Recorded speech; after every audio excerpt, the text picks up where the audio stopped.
226페이지에 보시면은 이제 2차원 가공 정의라고 되어 있는데요. 보겠습니다. 공구가 특정 평면 기준, 이게 특정 평면 기준으로 한다는 얘기는 Z값이 바뀌지 않고 XY 값이 이동을 하면서 작업을 한다. 즉 2차원 가공을 설명을 하고 있는 겁니다. XY 평면이었을 때는 Z축이 고정된 상태에서 움직이는 거고, YZ 평면에서는 뭐 X축이 고정된 상태에서 움직인다, 뭐 그런 개념인데, 하나의 축이 고정된 상태에서 두 개의 축이 움직인다. 그래서 2차원 가공이다, 이렇게 보시면 되겠습니다. 절사 이송하는 형태의 가공 데이터를 생성하는 작업을 2차원이라고 한다. 밀링머신에서 실행할 수 있는 가공 종류로는 윤곽, 포켓, 드릴, 표면, 원호 이 등이 해당이 된다. 뭐 윤곽 하나를 가지고도 다 할 수 있어요. 포켓도 할 수 있고 원호도 할 수 있고 다 할 수 있는데, 그 기능들을 좀 분리를 해서 쉽게 할 수 있게 포켓이라든지 원호라든지 표면 가공 이런 것들이 만들어졌다, 이렇게 보시면 되겠습니다. 자, 근데 이제 3차원 작업이 됐든 2D 작업이 됐든지 간에 작업 순서는 비슷비슷해요. 그래서 2차원을 할 줄 알면 3차원은 그냥 할 수 있어요. 3차원의 개념만 좀 알면. 작업 관리자라든지 속성, 공구 관리자, 재질 관리자, 일부 가공 정의들을 제외하고 2차원은 물론 3차원 가공 정의를 실행하는 경우에도 동일하게 적용된다. 그래서 하나의 2차원 작업을 할 줄 알면 3차원도 쉽게 적응할 수 있다라는 얘기고요. 자, 작업 관리자라고 되어 있는데, 이 작업 관리자가 여기에 해당이 됩니다. 이 부분에 있는 이 아이콘, 이 기능이에요. 여기에서 경로를 생성하면 이게 쭉 추가가 돼요. 특정 도형 관련 생성된 가공 정의들의 관련 내용, 가공 조건이라든지 또는 어떤 도형으로 경로를 생성했는지 또는 어떤 공구를 이용해서 사용했는지 이런 것들이 정의되어 있다. 저장 및 수정 관리 등 종합적인 기능을 실행하는 기능으로 가공 정의 내용을 기반으로 한 NC 데이터 생성, 경로 확인, 무의 가공, 고속 가공, 충돌 체크, 실행은 물론 추가적인 가공 정의 생성까지 할 수 있다. 뭐 이런 내용입니다. 자, 이게 이제 작업 관리자 창이에요. 여기 이제 가공 경로, 그다음에 솔리드 아트라고 되어 있는데, 아트 기능은 일반적으로 이제 뭐 추가로 설치를 했을 경우에만 활성화가 됩니다. 솔리드는 이제 솔리드 작업할 때 그 트리 구조가 표시가 되어 있고, 지금은 우리가 필요한 건 이제 가공 경로. 가공 경로라고 하면은 어떤 대상을 가공할 때 사용하는 G코드를 생성하기 전 단계인 그 G코드의 위치 정보를 선으로 표시한 것은 이제 가공 경로라고 하는데, 그 경로를 생성하는 과정이에요. 자, 그래서 이제 자동 연결 관리 기능이다 라고 되어 있는데, 이거는 무슨 내용이냐면, 우리가 이제 가령 제가 윤곽 가공을 선택을 해서 간단하게 경로를 생성해 보면, 여기 이제 경로가 생성이 됐어요. 이게 이제 경로인데, 가령 이제 제가 이 도형을 지워버렸어요. 가공 경로에 사용이 됐는데 지웠어. 그러면 바로 여기 X 표시가 떠요. 너가 지금 사용한 체인이 바뀌었다 이거야. 체인이 원래 이게 있었는데 그게 바뀌어서 이 경로를 표시할 수 없다라는 얘기입니다. 그러면 바뀌었으니까 얘를 재생성을 해주면 바뀐 형태대로 다시 경로가 생성이 된다. 즉 연결이 되어 있다라는 얘기예요. 여기에는 조건과 공구와 그 다음에 대상 도형이 맨 밑에 있는 이 경로와 서로 연결이, 자동 연결이 되어 있기 때문에 이 위에 있는 세 가지가 수정이 되면 바로 X 표시로 표시한다. 여기는 X자로 자동으로 표시한다. 그러면 재생성한 다음에 NC 코드를 출력하든지 해야 된다. 그런 내용입니다. 다음 가공 정형 관리자 대화창 내 버튼 기능에 대해서 보겠다 되어 있는데, 가령 지금 여기에 있는 아이콘들에 대한 설명을 하겠다는 얘기예요. 그러면은 이제 경로가 좀 많이 있어야 될 것 같아서 열기를 해서 하나를 열어 보겠습니다. 파일들을 좀, 공구를 좀 여러 개 썼을 만한 어떤 프로그램을 열 텐데, 자, 이게 잘 안 보이는데요. C 안에 보시면은 마스터캔 9 안에 보면 밀 안에 MC9라고 하는 부분에 샘플 안에 보면 이제 얘는 9 버전인데, 여기 파일 형태를 올 마스터캔 파일로 선택을 하시면 이 9 버전 빨간 색깔로 되어 있어요. 9 버전은 여기에 보시면 이 세 번째 컨투어 3D 챔퍼라고 하는 게 있는데, 얘를 열기를 해 보겠습니다. 이 파일 안에는 여러 개의 공고가 들어가 있어요. 여러 개의 공정이 들어가 있다고 해야 되겠죠. 렌더링을 해보면 이렇게 됩니다. 지금 여기 보면은 속성에도 있고 드릴 작업도 했고 쭉 여러 개의 작업들을 했어요. 한 걸 볼 수가 있는데, 자, 얘를 불러다 놓고 얘를 가지고 하나하나 기능들에 대해서 설명을 하겠습니다. 자, 왼쪽에 지금 가공 이 머신 그룹이라고 하는 것은 이게 지금 현재 머신 센터인지 선반인지 어떤 그룹에 대한 내용이에요. 그 머신 형태 안에 가서 이제 가공 경로 그룹에는 얘 같은 경우도 그룹인데 이제 별개로 이제 작업별로 이제 그룹을 만들어 놓은 거거든요. 근데 얘를 만들 때는 여기에서 오른쪽 마우스 클릭한 다음에 그룹에서 새 머신 그룹을 하게 되면 이처럼 이제 그룹이 만들어지는 거고요. 여기에서 이제 그룹에서 새 가공 경로 그룹을 하게 되면 얘 밑에 지금 그룹이 만들어지는 건데, 여기다가 다시 그룹 새 가공 경로 그룹 하게 되면 이제 그룹이 계속해서 만들어지는 거예요. 만들고 나서 부분적으로 이제 관리를 하는 거죠. 윤곽 가공 따로 이렇게 관리를 하는 건데, 지금 얘 같은 경우는 여기에서 해야 되나? 새 가공 경로 그룹 하게 되면 이렇게 그룹 머신 이름이 생성이 돼요. 그래서 여기에다가 뭐 이름을 준다든지, KKK 한번 클릭을 해서 이름을 바꾼다든지, 이제 그룹이 바뀌는 거죠. 또 여기에서 새 가공 경로 그룹을 클릭을 해서 또 다른 그룹을 만든다든지, 자, 이렇게 만들어서 그룹별로 관리를 하는 거죠. 윤곽 가공은 여기 그룹으로 가고, 드릴 작업은 일로 가고, 그 다음 서페이스 작업은 일로 가고, 이렇게 움직이면 돼요. 그러다가 놓으시면은 된다. 그럼 그 위치로 이동이 된다는 얘기입니다.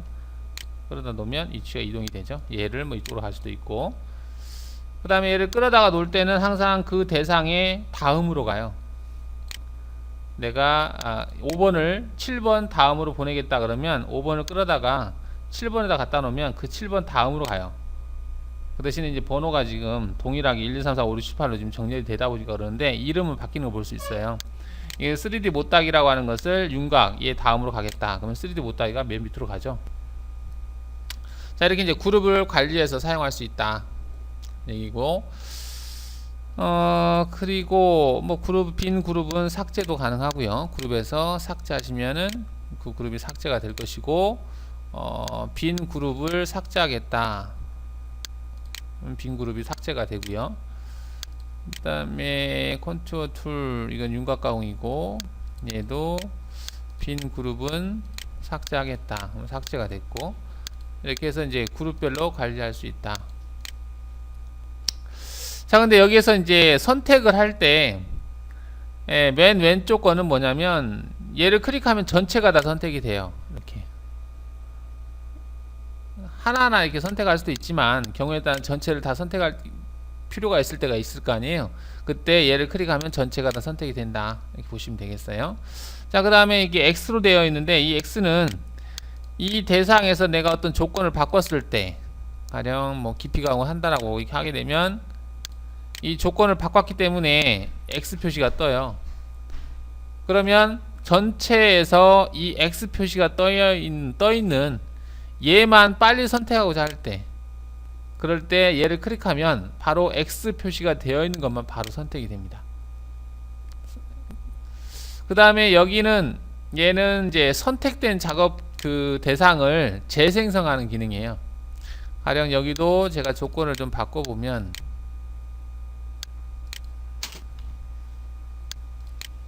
조건이 바뀌었기 때문에 얘가 X 표시 뜨죠. 근데 선택된 것을 재생성할 수도 있지만, 선택하지 않았다 하더라도 X 표시가 되어 있는 거, 얘를 클릭하면 X 표시가 되어 있는 것만 선택을 해서 재생성을 해주는 거예요. X 표시가 되어 있는 것들은 X 표시를 선택하는 거, X 표시를 선택해서 재생성하는 거, 이런 내용입니다. 얘를 클릭하게 되면 X 표시 되어 있는 건 재생성한다는 얘기고, 그 다음에 옆에 있는 얘는 뭐냐면, 내가 선택을 하나를 했으면 그 선택된 것의 경로를 볼 수가 있는 거예요.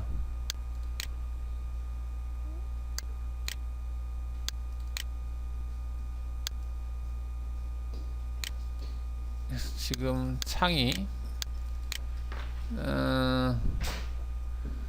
얘를 경로 보기를 한 다음에 S를 누르면 얘가 쭉 해서 움직이는 것을 경로로 볼 수 있다. 드릴 작업이라서 그러나 지금 여기 이제 노란 색깔로 표현이 되고 있죠.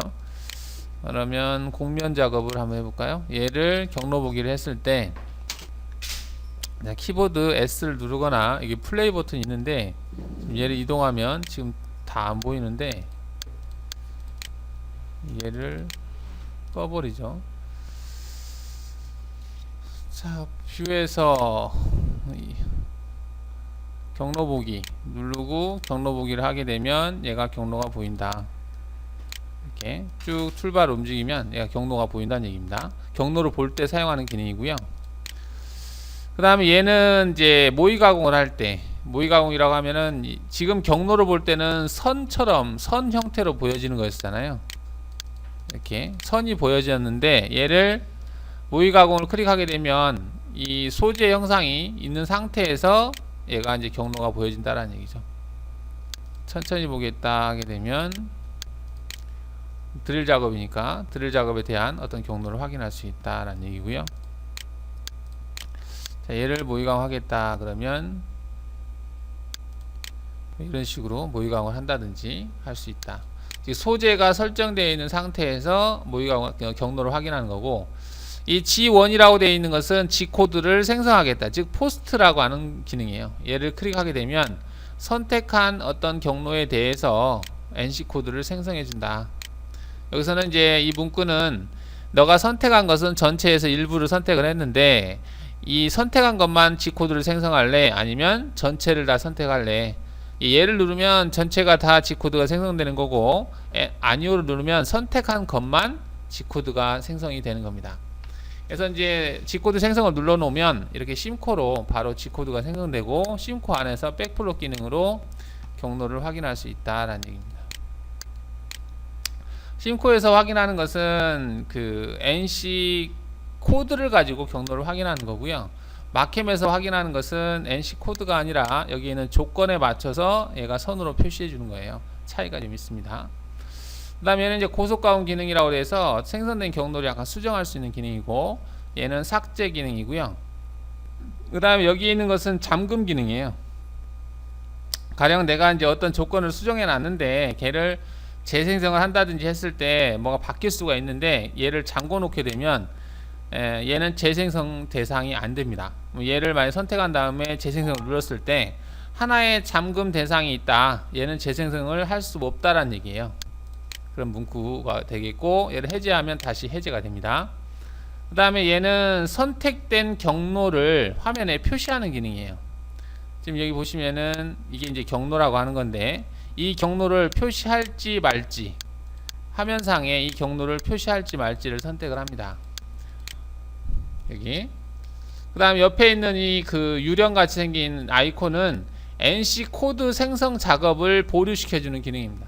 그러니까 내가 만약에 얘를 이 해골로 해놨을 때는 전체를 다 선택을 해서 G코드를 출력한다 하더라도 이 잠겨있는 대상은 G코드 생성에서 제외된다는 얘기입니다. 하나 이상의 작업에 문제가 있습니다, 재생성이 필요합니다. 이거는 X 표시가 되어 있는 것들이 지금 NC 코드를 생성을 할 때 문제가 있다는 얘기예요. 그래서 X 표시가 되어 있는 것을 재생성을 한 다음에 출력을 할 건지, 아니면은 잠기지 않은 작업은 재생성하고 계속 하겠다. 잠기지 않은 건 이게 이제 잠기지 않았죠. 풀려 있는 상태에서 지금 X 표시가 되어 있으니까 얘를 재생성하고 할 건지, 아니면 재생성을 하지 않고 그냥 NC 코드를 출력을 할 건지, 그런 물어보는 거예요. 이런 메시지가 뜨면 당연히 재생성을 해야 되겠죠. 조건을 바꿨으니까 재생성 하겠다. 그러면 다 재생성 한 다음에 걔를 G코드로 출력을 해준다. 그럼 지금 해골로 되어 있는 것을 제외한 나머지들은 다 G코드가 출력이 된다. 그래서 이렇게 작업이 생성되는 걸 볼 수가 있죠. 그 다음에 얘는 화살표는 뭐냐면 현재 이 화살표를 얘기하는 건데요. 이 화살표의 위치를 위아래로 내리는 거예요. 그러면 이 화살표가 의미하는 건 뭐냐면 앞으로 내가 생성될 경로가 들어갈 자리예요. 이게 내가 들어갈 자리를 여기로 해놓으면 내가 새로 어떤 작업을 했을 때 가공 경로에서 윤곽 작업으로 뭐 선택을 했어요. 확인을 누르면 내가 방금 생성한 데이터가 여기에요. 그러니까 이 빨간색 화살표가 있는 위치에 걔가 그 생성이 된다. 그 생성되는 위치를 얘가 조절할 수 있는 거예요. 어디에다 추가할 건지, 올릴 건지, 내릴 건지. 자, 그 다음에 얘는 뭐냐면 내가 어떤 대상을 딱 선택을 해놨잖아요. 그러면 그 대상 다음으로 빨간색 아이콘이 움직이는 기능이에요. 얘를 선택해놨다 그러면 이 대상 다음으로 빨간색 화살표가 움직인다. 이렇게 빨간색 화살표 다음, 이게 빨간 화살표라는 것은 경로가 생성되는 위치니까 그 위치를 내가 한번 선택해놓고 이 다음에다가 경로를 생성하고 싶다라고 한다면 선택을 해놓고 얘를 클릭을 해서 그 다음으로 화살표를 옮겨놓고 경로를 생성하시면 된다는 얘기예요.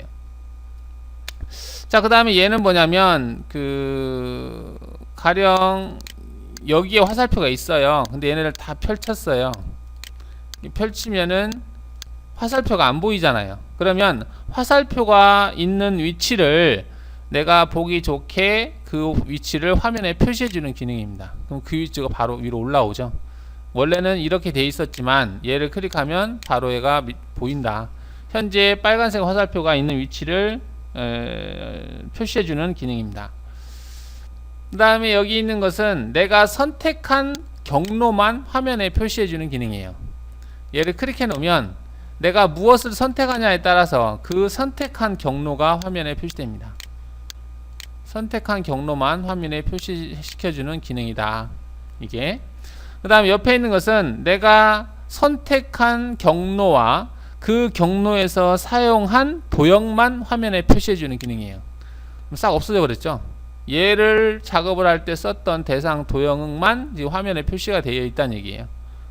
얘를 클릭하면 이 작업을 할 때, 윤곽 작업을 할 때 썼던 이 대상 도형만 화면에 표시되는 거고, 얘를 하게 되면 이 작업을 할 때 필요한 어떤 경로, 도형만 표시되어졌다라고 보시면 됩니다.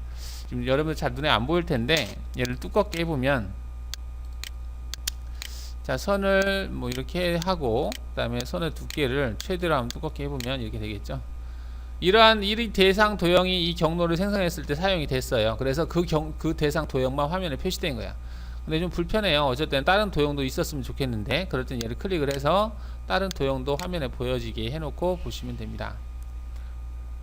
자, 여기 있는 기능에 대해서 살펴봤어요. 자, 229페이지 이제 속성 관리자라고 되어 있는데, 그 경로를 생성할 때 머신 그룹에 대한 어떤 속성인데요.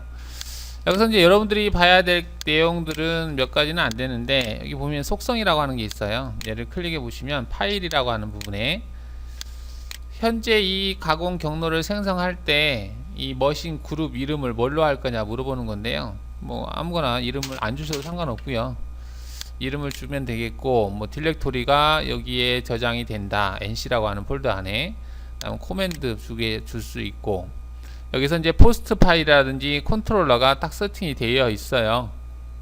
지금 포스트가 제너럴 3축, 판학 3축 밀이라고 되어 있는 포스트로 되어 있고, 만약에 포스트를 바꾸고 싶다 그러면 수정해서 바꿀 수 있지만, 여러분들 이제 AI 기능이 있기 때문에 굳이 여기서 바꿀 필요는 없죠. 그 다음에 공구 목록이 있는데, 공구 목록은 지금 이제 밀 언더바 mm2이라고 하는 목록으로 되어 있는데, 여러분들이 나중에 목록을 바꾸고 싶다 그러면 여기서 목록을 열 수도 있어요. 여러분들이 원하는 뭐 비그 미리 단위계로 목록을 바꾸겠다 하고 확인을 하게 되면 이 비그라고 하는 목록으로 바뀐다는 얘기입니다. 공구 목록은 내가 이제 작업을 할 때 여기 공구에서 선택하는 이 공구들을 불러오는 곳을 얘기해요. 그래서 목록 공구 선택을 누르면 지금 목록이 이제 밀 언더바 mm이라고 하는 이 목록으로 되어 있는데, 이 목록 안에 있는 많은 이 공구 중에서 내가 선택을 해서 쓰겠다 얘기예요. 그 다음 이제 작업 목록이라고 되어 있는데, 지금 오퍼레이션 뭐 어쩌고 되어 있는데, 어떤 작업들에 대한 기본 값들을 뭐 저장해 놓는다, 목록을 열 수 있다라고 되어 있는데, 기본 목록이 지금 두 개예요. 하나는 인치계, 하나는 미리계.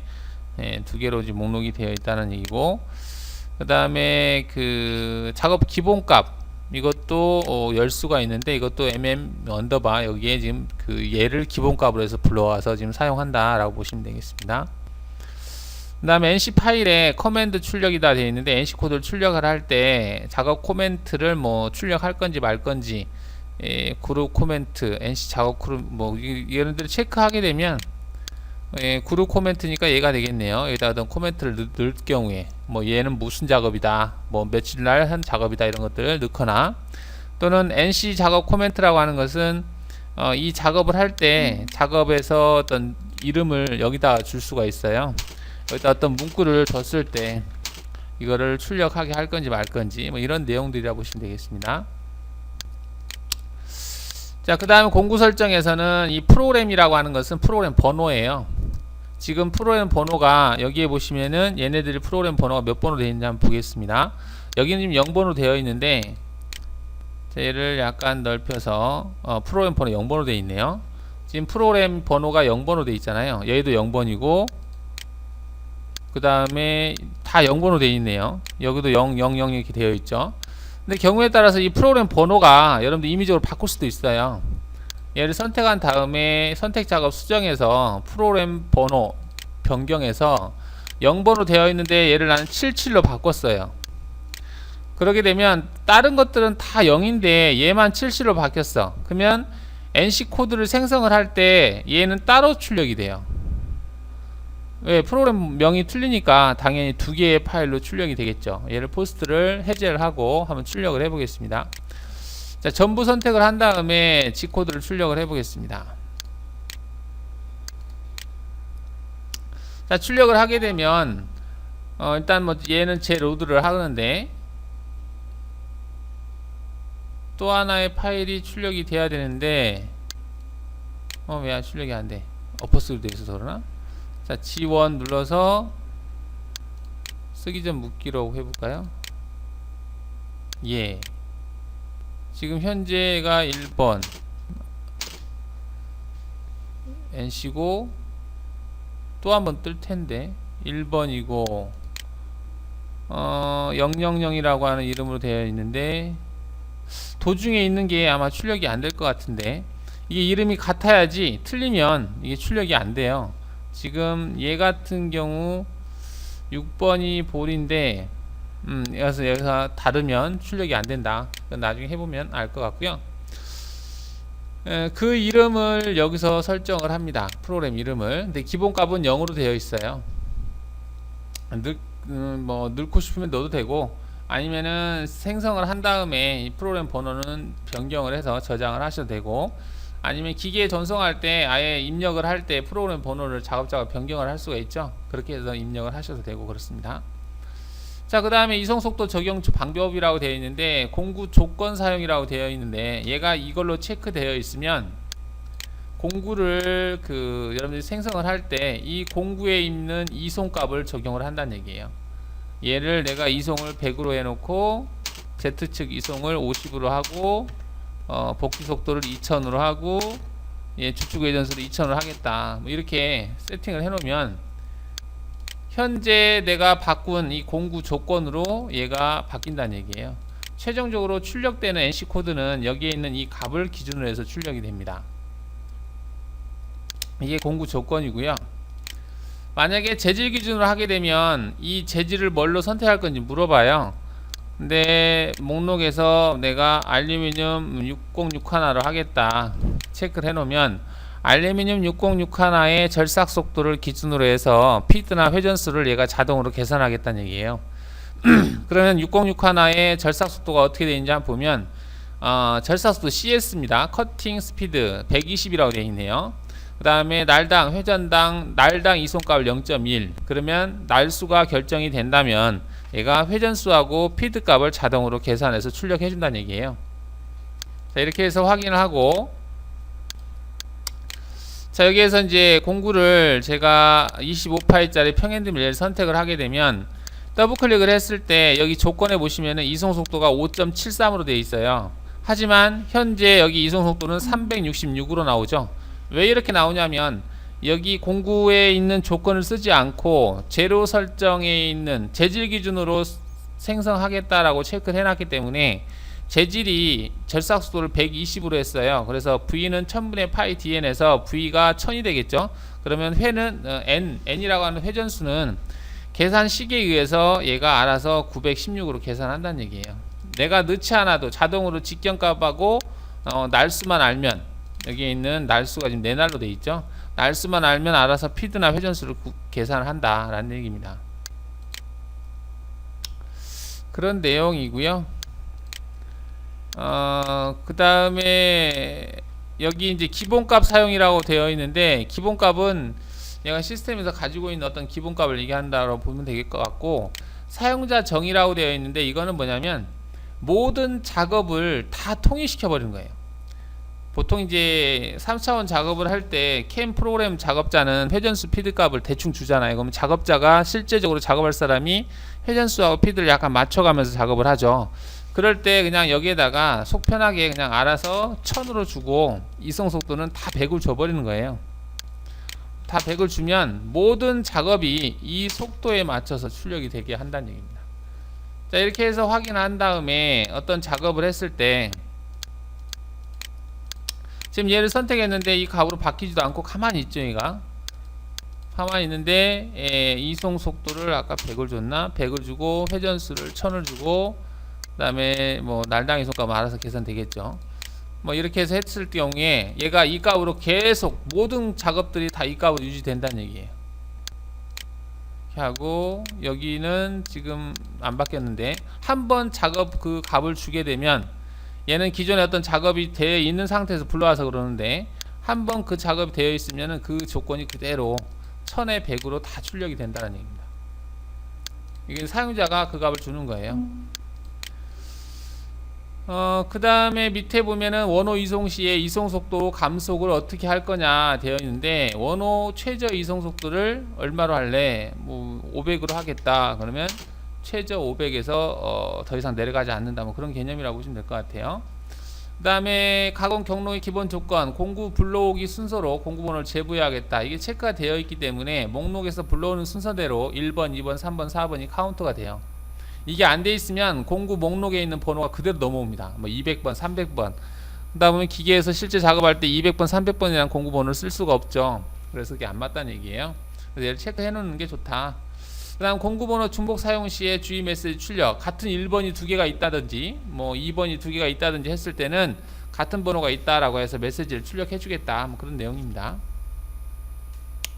그 다음 공구번호 입력 시 공구를 검색하겠다. 이건 목록에 있는 번호를 그대로 입력하면 그대로 얘가 목록에 있는 공구가 그 화면에 뜬다는 얘기예요. 그 다음에 공구 설정, 간격, 팩, 절삭률 자동 적용, 이건 뭐 자동으로 적용하겠다는 얘기인데, 이건 내가 값을 넣으면 될 것 같고, 그 다음에 블록 번호라고 하는 것은 시퀀스 번호인데, 시퀀스 번호는 거의 출력을 하지 않기 때문에 뭐 필요 없을 것 같고요. 그 다음 제로 설정이라고 하는 건 뭐냐면, 얘를 모의 가공을 할 때 형성되는 그 치수들이에요. 여기에 있는 이 치수들은 얘를 모의 가공을 눌렀을 때 보여지는 이 소재의 크기를 얘기하는 겁니다. 실제 여러분들 작업하는 소재 크기를 입력해 놓으면 되겠죠. 그러면 어디가 간섭이 나는지, 어디가 미절삭이 나는지 체크하기가 편하겠죠. 자, 이거는 이제 사각형 형태로 넣을 수도 있고, 솔리드를 선택을 해서 제로 설정 그 크기로 설정할 수도 있고, 원통 영상으로 할 수도 있고, 또는 파일에서 STL 파일로 불러올 수도 있고, 다양하게 사용할 수가 있습니다. 이건 작업을 하면서 좀 더 설명을 하겠습니다. 그 다음 안전 영역이라고 되어 있는데, 이거는 이제 경로가 생성되지 못하게 범위를 정하는 기능이에요. 거의 정할 일이 없죠. 자, 234페이지에 있는 공구관리자라고 하는 것은 보통 현장에서 작업을 하다 보면 뭐 100개, 50개 어느 정도 지정된 공구만 계속 사용을 한다라고 보시면 되는데, 그것처럼 내가 주로 사용하는 공구들을 목록을 관리해서 그 목록에서 갖다가 공구를 작업할 때 사용을 하겠다 했을 때 목록을 만드는 기능을 설명을 하고 있어요. 자, 목록을 만들 때는 어떻게 하냐면, 가공 경로에 보시면은 여기 공구관리자라고 하는 게 있습니다. 이 공구관리자를 클릭을 하시면 이게 창이 뜨는데, 현재 위에 있는 이 목록은 현재 내가 사용하고 있는 이 작업에 사용하고 있는 목록들을 보여주는 거예요. 지금 체크가 되어 있는 것이 현재 사용한 공구를 뜻합니다. 밑에 있는 것은 지금 그 밀 언더바 mm 툴이라고 하는 그 목록의 안에 있는 공구들을 보여주고 있는 겁니다. 무수히 많죠. 이 목록에는 있는 무수히 많은 이 공구가 있고 현재 사용하는 공구가 있는데 현재 이 목록을 얘를 쓰지 않고 여기 새로 만들기라고 하는 것을 클릭한 다음에 여러분들 나름대로의 어떤 목록을 만드는 거예요. 회사 이름이 냈든지 간에 또는 스틸용, 서스용, 알루미늄용 뭐 세 가지로 해서 따로따로 만들든지 예를 뭐 스틸 뭐 해가지고 좀 만들어 놓은 것 같기도 한데 따로 만들어 놓으면 가령 뭐 스틸용이다 해서 만들었다라고 해서 저장을 하게 되면 이 스틸이라고 하는 이름으로 툴 데이터 테이블이 만들어졌어요. 목록. 근데 공구 하나도 없어요. 그러면 여러분들이 이제 작업을 하겠죠. 일단은 기본적으로 작업하다가 내가 사용했던 이 공구들이 현재 가지고 있는 공구가 되는 거죠. 그러면 얘네들을 작업을 다 마치고 나서 얘를 목록에다가 저장을 눌러요. 그러면 이 목록이 업데이트가 됩니다. 그러면 현재 내가 한번 썼던 거를 여기다 저장을 해놨어요. 그리고 나서 이제 닫고 저장하겠느냐 얘 누른 다음에 다시 새로 어떤 이제 파일을 만들어서 뭐 사각형을 만들고 얘를 가지고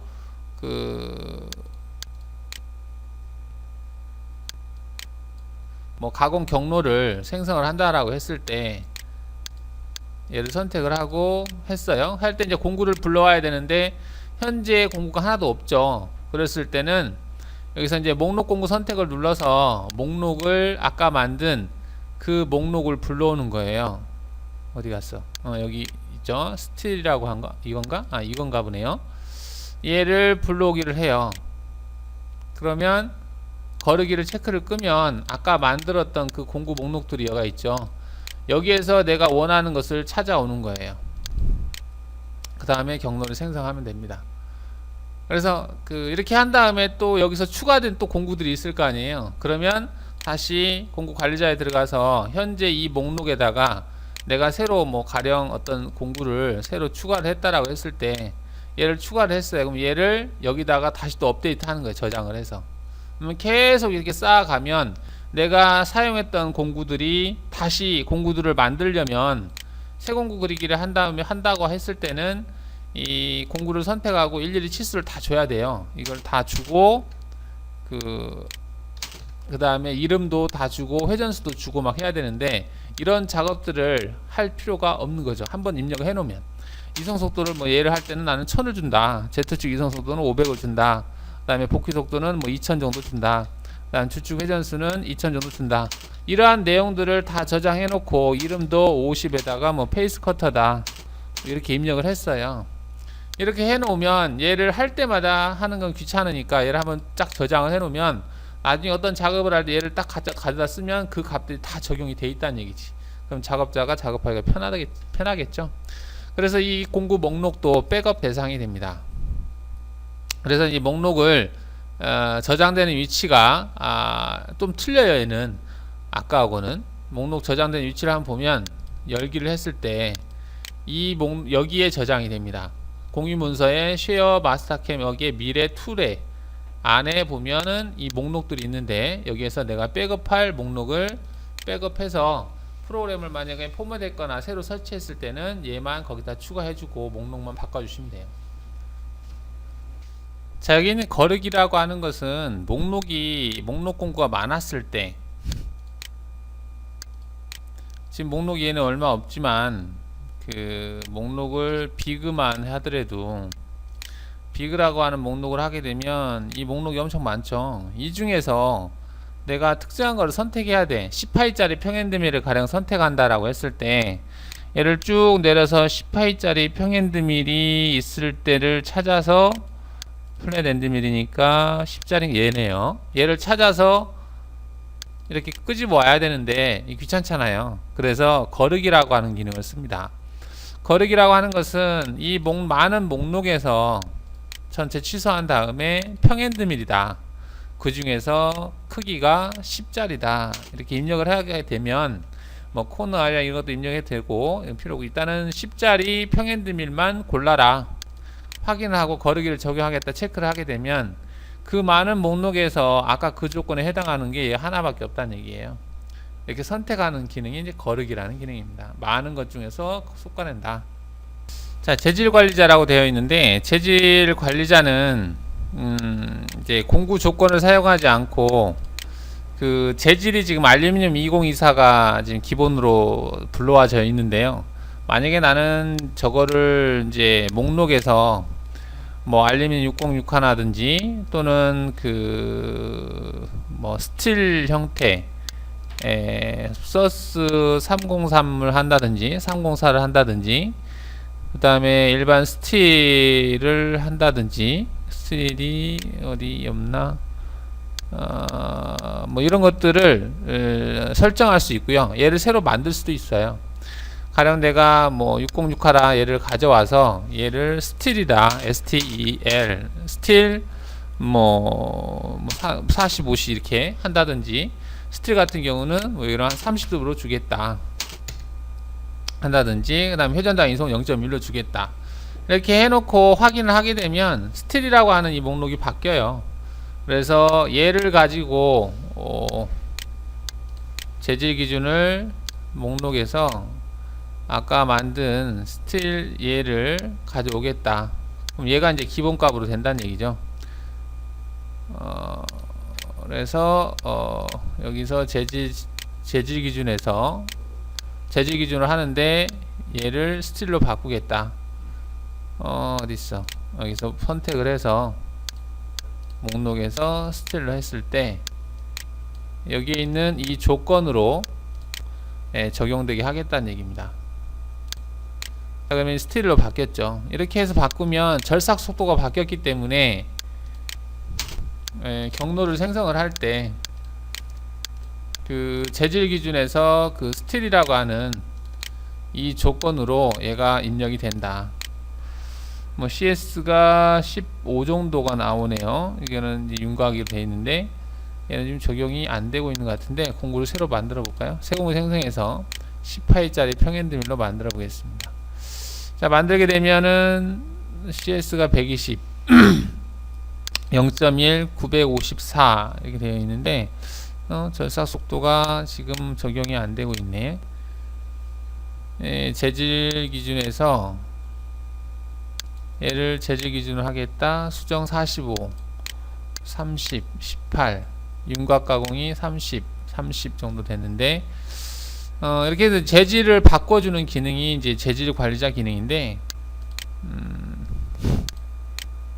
얘가 이제 잘 안 되고 있는데, 윤곽에서 선택하고 확인, 공구는 새 공구 생성해서 10파이짜리 평행드밀로 하겠다. 12로 해볼까요? 12로 해서 지금 CS가 120을 그대로 가지고 있는데 얘가 바뀌어야 되는데 안 바뀌고 있네요. 다시 파일에서 재질 기준에서 얘를 스틸로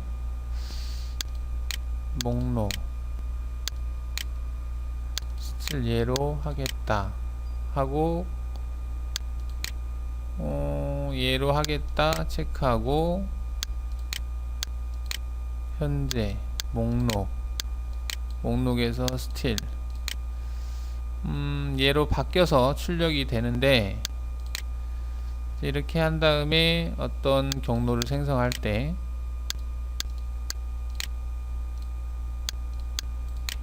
새 공구 생성해서 10파이짜리 평행드밀로 하겠다. 지금 안 바뀌고 있는데요. 좀 원인을 파악을 해봐야 되겠는데, 지금 얘는 기본 조건이 120이라는 값을 적용을 해서 얘가 지금 따라가고 있네요. 기본값이 지금 CS가 아까 30으로 바꿨는데 그 값을 바뀌지 않고, 근데 여기에서 여기를 그냥 바꿔도 돼요.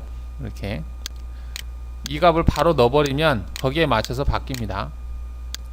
얘를 15로 하게 되면 15에 대한 뭐 477로 바뀐다든지, 그 다음 날당 이송값은 0.1로 해서 바뀌니까 그렇게 하셔도 되고요. 일단은 이제 재질 기준에서는 그 재료에 이걸로 선택돼 있었네요. 다시 해볼까? 윤곽가공으로 해서 세공구 생성해서 10파이짜리 바뀌지는 않네요. 이 경로에서 이 재질 기준을 지금 얘를 지워버릴까요? 삭제. 얘도 삭제. 자, 얘 하나를 가지고 작업하는 걸로 해서 다시 한번 윤곽가공으로 경로를 생성해 보겠습니다.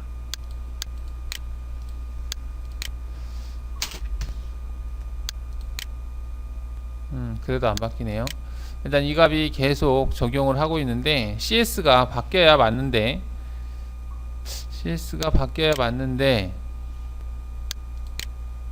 안 바뀌네요. 절삭速도 10을 기준으로 해서 하겠다.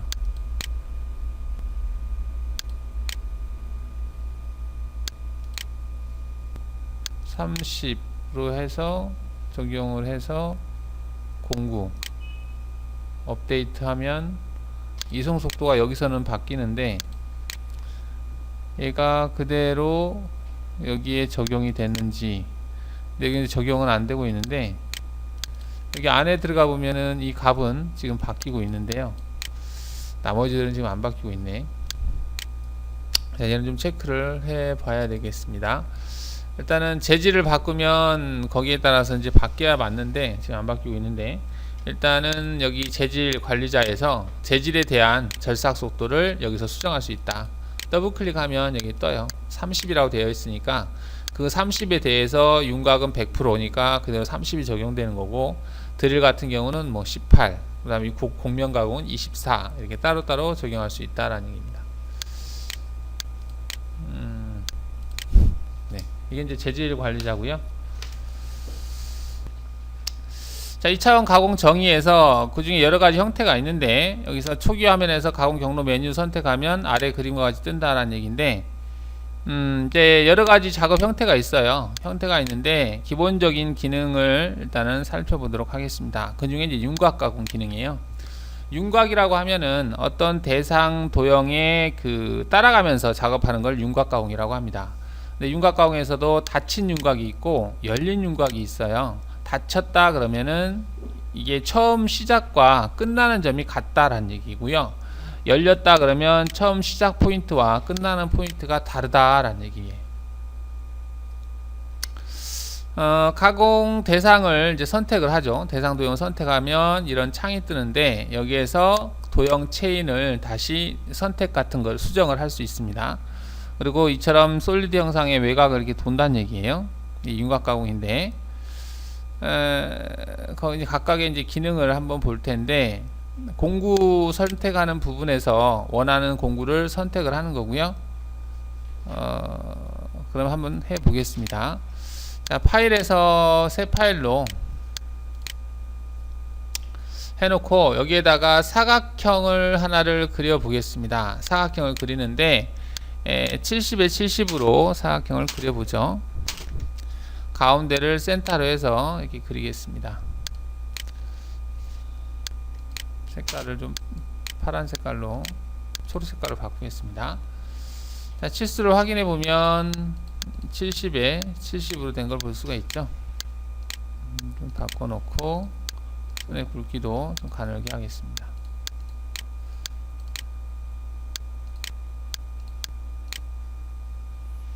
자, 그러면 얘를 가지고 외곽을 돌려보겠습니다. 자, 작업을 할 때는 먼저 여기 파일에 들어가서 피드나 회전수를 어떻게 할 건지를 미리 정해요. 근데 각각 공구에서 사용할 건지 아니면은 통일시켜서 모든 작업을 줄 건지, 근데 공구 조건 사용으로 하겠습니다. 공구 조건 사용으로 체크를 해서 하고, 그 다음에 제로 설정에 가서는 사각형 형태로 하는데 지금 얘가 70, 70이거든요. 그러면 70, 70으로 사각 제로 설정을 하겠다. X 70, Y 70. 그 다음에 원점의 위치가 가운데가 원점이죠. 그 다음에 제로 상단은 이거 뭐 두께는 한 30 정도 주겠다. 자, 이렇게 하시게 되면은 등각 보기를 했을 때 지금 빨간 점선이 보이는데 여러분 잘 안 보일 것 같아요. 제 색깔을 좀 바꿔보겠습니다. 색상 설정에서 그 재료 색상을 좀 밝은 계열로 바꿔보면 이렇게 돼요. 이게 이제 소재의 형태를 나타냅니다. 재료 설정이 되어 있는 상태, 그리고 공구도 공구 조건 사용으로 체크가 되어 있는 상태예요. 자, 이 대상을 가지고 외곽을 한번 돌려보겠습니다. 일단은 재료 설정 같은 거를 한번 해보죠. 자, 형상은 복잡한 거 간단한 거 별로 구분이 안 돼요. 어차피 컴퓨터가 계산하기 때문에 대상 도형만 있으면 사각형이나 원이나 작업하는 건 똑같습니다. 자, 그러면 이 G를 10파이짜리 엔드밀을 가지고 한 바퀴 삥 돌려보겠습니다. 자, 그럼 가공 경로에서 윤곽 가공이라고 하는 기능을 선택을 하시고요. 자, 그러면 여기에 뭐라고 뜨냐면 윤곽 체인을 선택하시오 라는 뜻이 떠요. 윤곽 체인이라고 하는 것은 너가 윤곽 가공을 한다고 그랬는데 그럼 어떤 대상을 가지고 윤곽 가공을 할 거냐 그 얘기예요.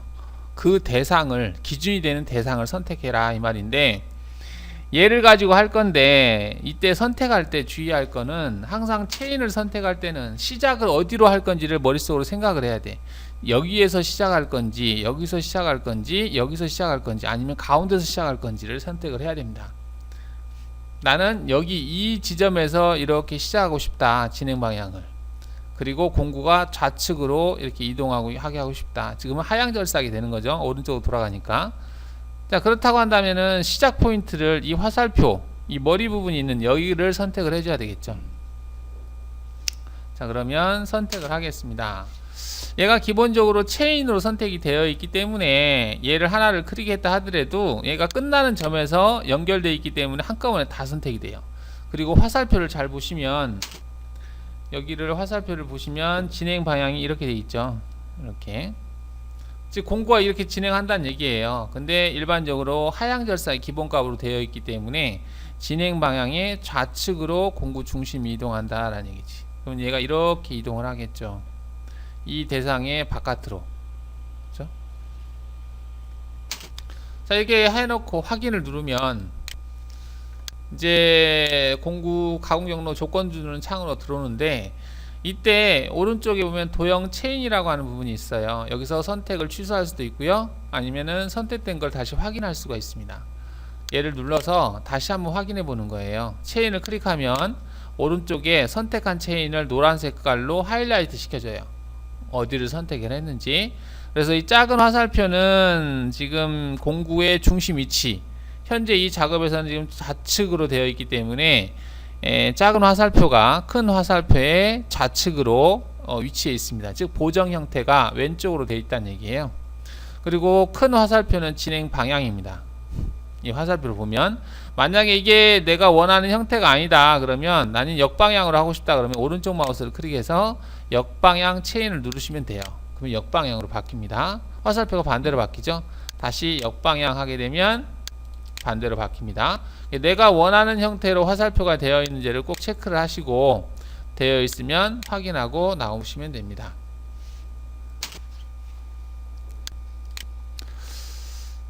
자, 여기서 이제 공구를 선택을 할 텐데요.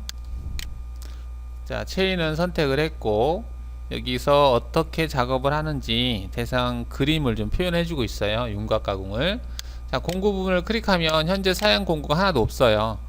이럴 때 새로 공구를 생성을 하겠습니다. 여기서 오른쪽 마우스를 클릭하신 다음에 새 공구 생성을 클릭하시고, 내가 만들 공구의 형태를 지정을 하는데 10파이짜리 평엔드밀을 선택을 할 거예요. 그럼 평엔드밀을 선택하시면 되겠죠. 만약에 내가 볼엔드밀 하겠다 그러면 볼엔드밀을 선택하시면 이렇게 동그랗게 생겼어요. 그 다음에 볼 로우즈라고 되어 있는데 이건 코너 R 공구예요. 코너가 R 값을 가지고 있는 공구죠. 그 다음에 얘는 플레인 커터, 그 다음에 얘는 반경밀이라고 그래서 그 모서리 필렛 부분을 작업을 할 때 쓰는 공구죠. 얘는 이제 챔퍼밀, 챔퍼 공구, 평평한 부분이 있는, 이 부분이 가지고 있는 챔퍼밀 공구 형태고요. 그 다음에 얘는 슬롯밀, T커터죠. 그 다음에 얘는 테이퍼인데 엔드밀인데 테이퍼진 공구들이 있죠. 그 다음에 얘는 더브테일 같은 거고, 그 다음에 얘는 롤링팝이라 되어 있는데 이게 끝이 동그란 공구가 있죠. 언더컷 부분도 가공할 수 있는. 그 다음에 얘는 드릴 형태, 그 다음에 리머 형태, 얘는 보링바, 그 다음에 탭, RH 탭, 뭐 이 정도만 되면 될 것 같고, 센터 드릴 또는 스폿 드릴 90도짜리 만드시면 되겠죠. 그 다음에 뭐 카운터 보링이라는 카운터 보링, 카운터 싱킹이죠. 이런 것들이 있는데 이걸 원하는 형태를 하고, 만약에 여기 없다 그러면은 이제 만들 수도 있기는 있는데, 웬만하면 여기 있는 것들을 응용해서 사용을 하시면 되겠습니다. 자, 플레인 커터인데 10짜리인데 가공할 그 깊이에 따라서 콜릿에서 얼마만큼을 그 돌출시켜야 되는지 그 값을 여기다 입력을 해요.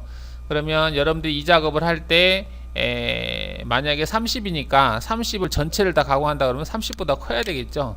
그래서 여기를 뭐 35 정도 하겠다 이렇게 주시면 이 그 콜릿 이제 뭐 밀링 척이라고 해야 되고 있고, 척에서부터 콜릿에서부터 얼마만큼 튀어나오게 할 건지, 이거는 이제 가공 깊이하고 연관이 되겠죠. 근데 간혹가다 공구를 만드실 때 이 지름하고 샹크 지름, 이게 샹크는 자루 부분이죠, 날장하고 자루 부분을 달리 주시는 분도 계시더라고요.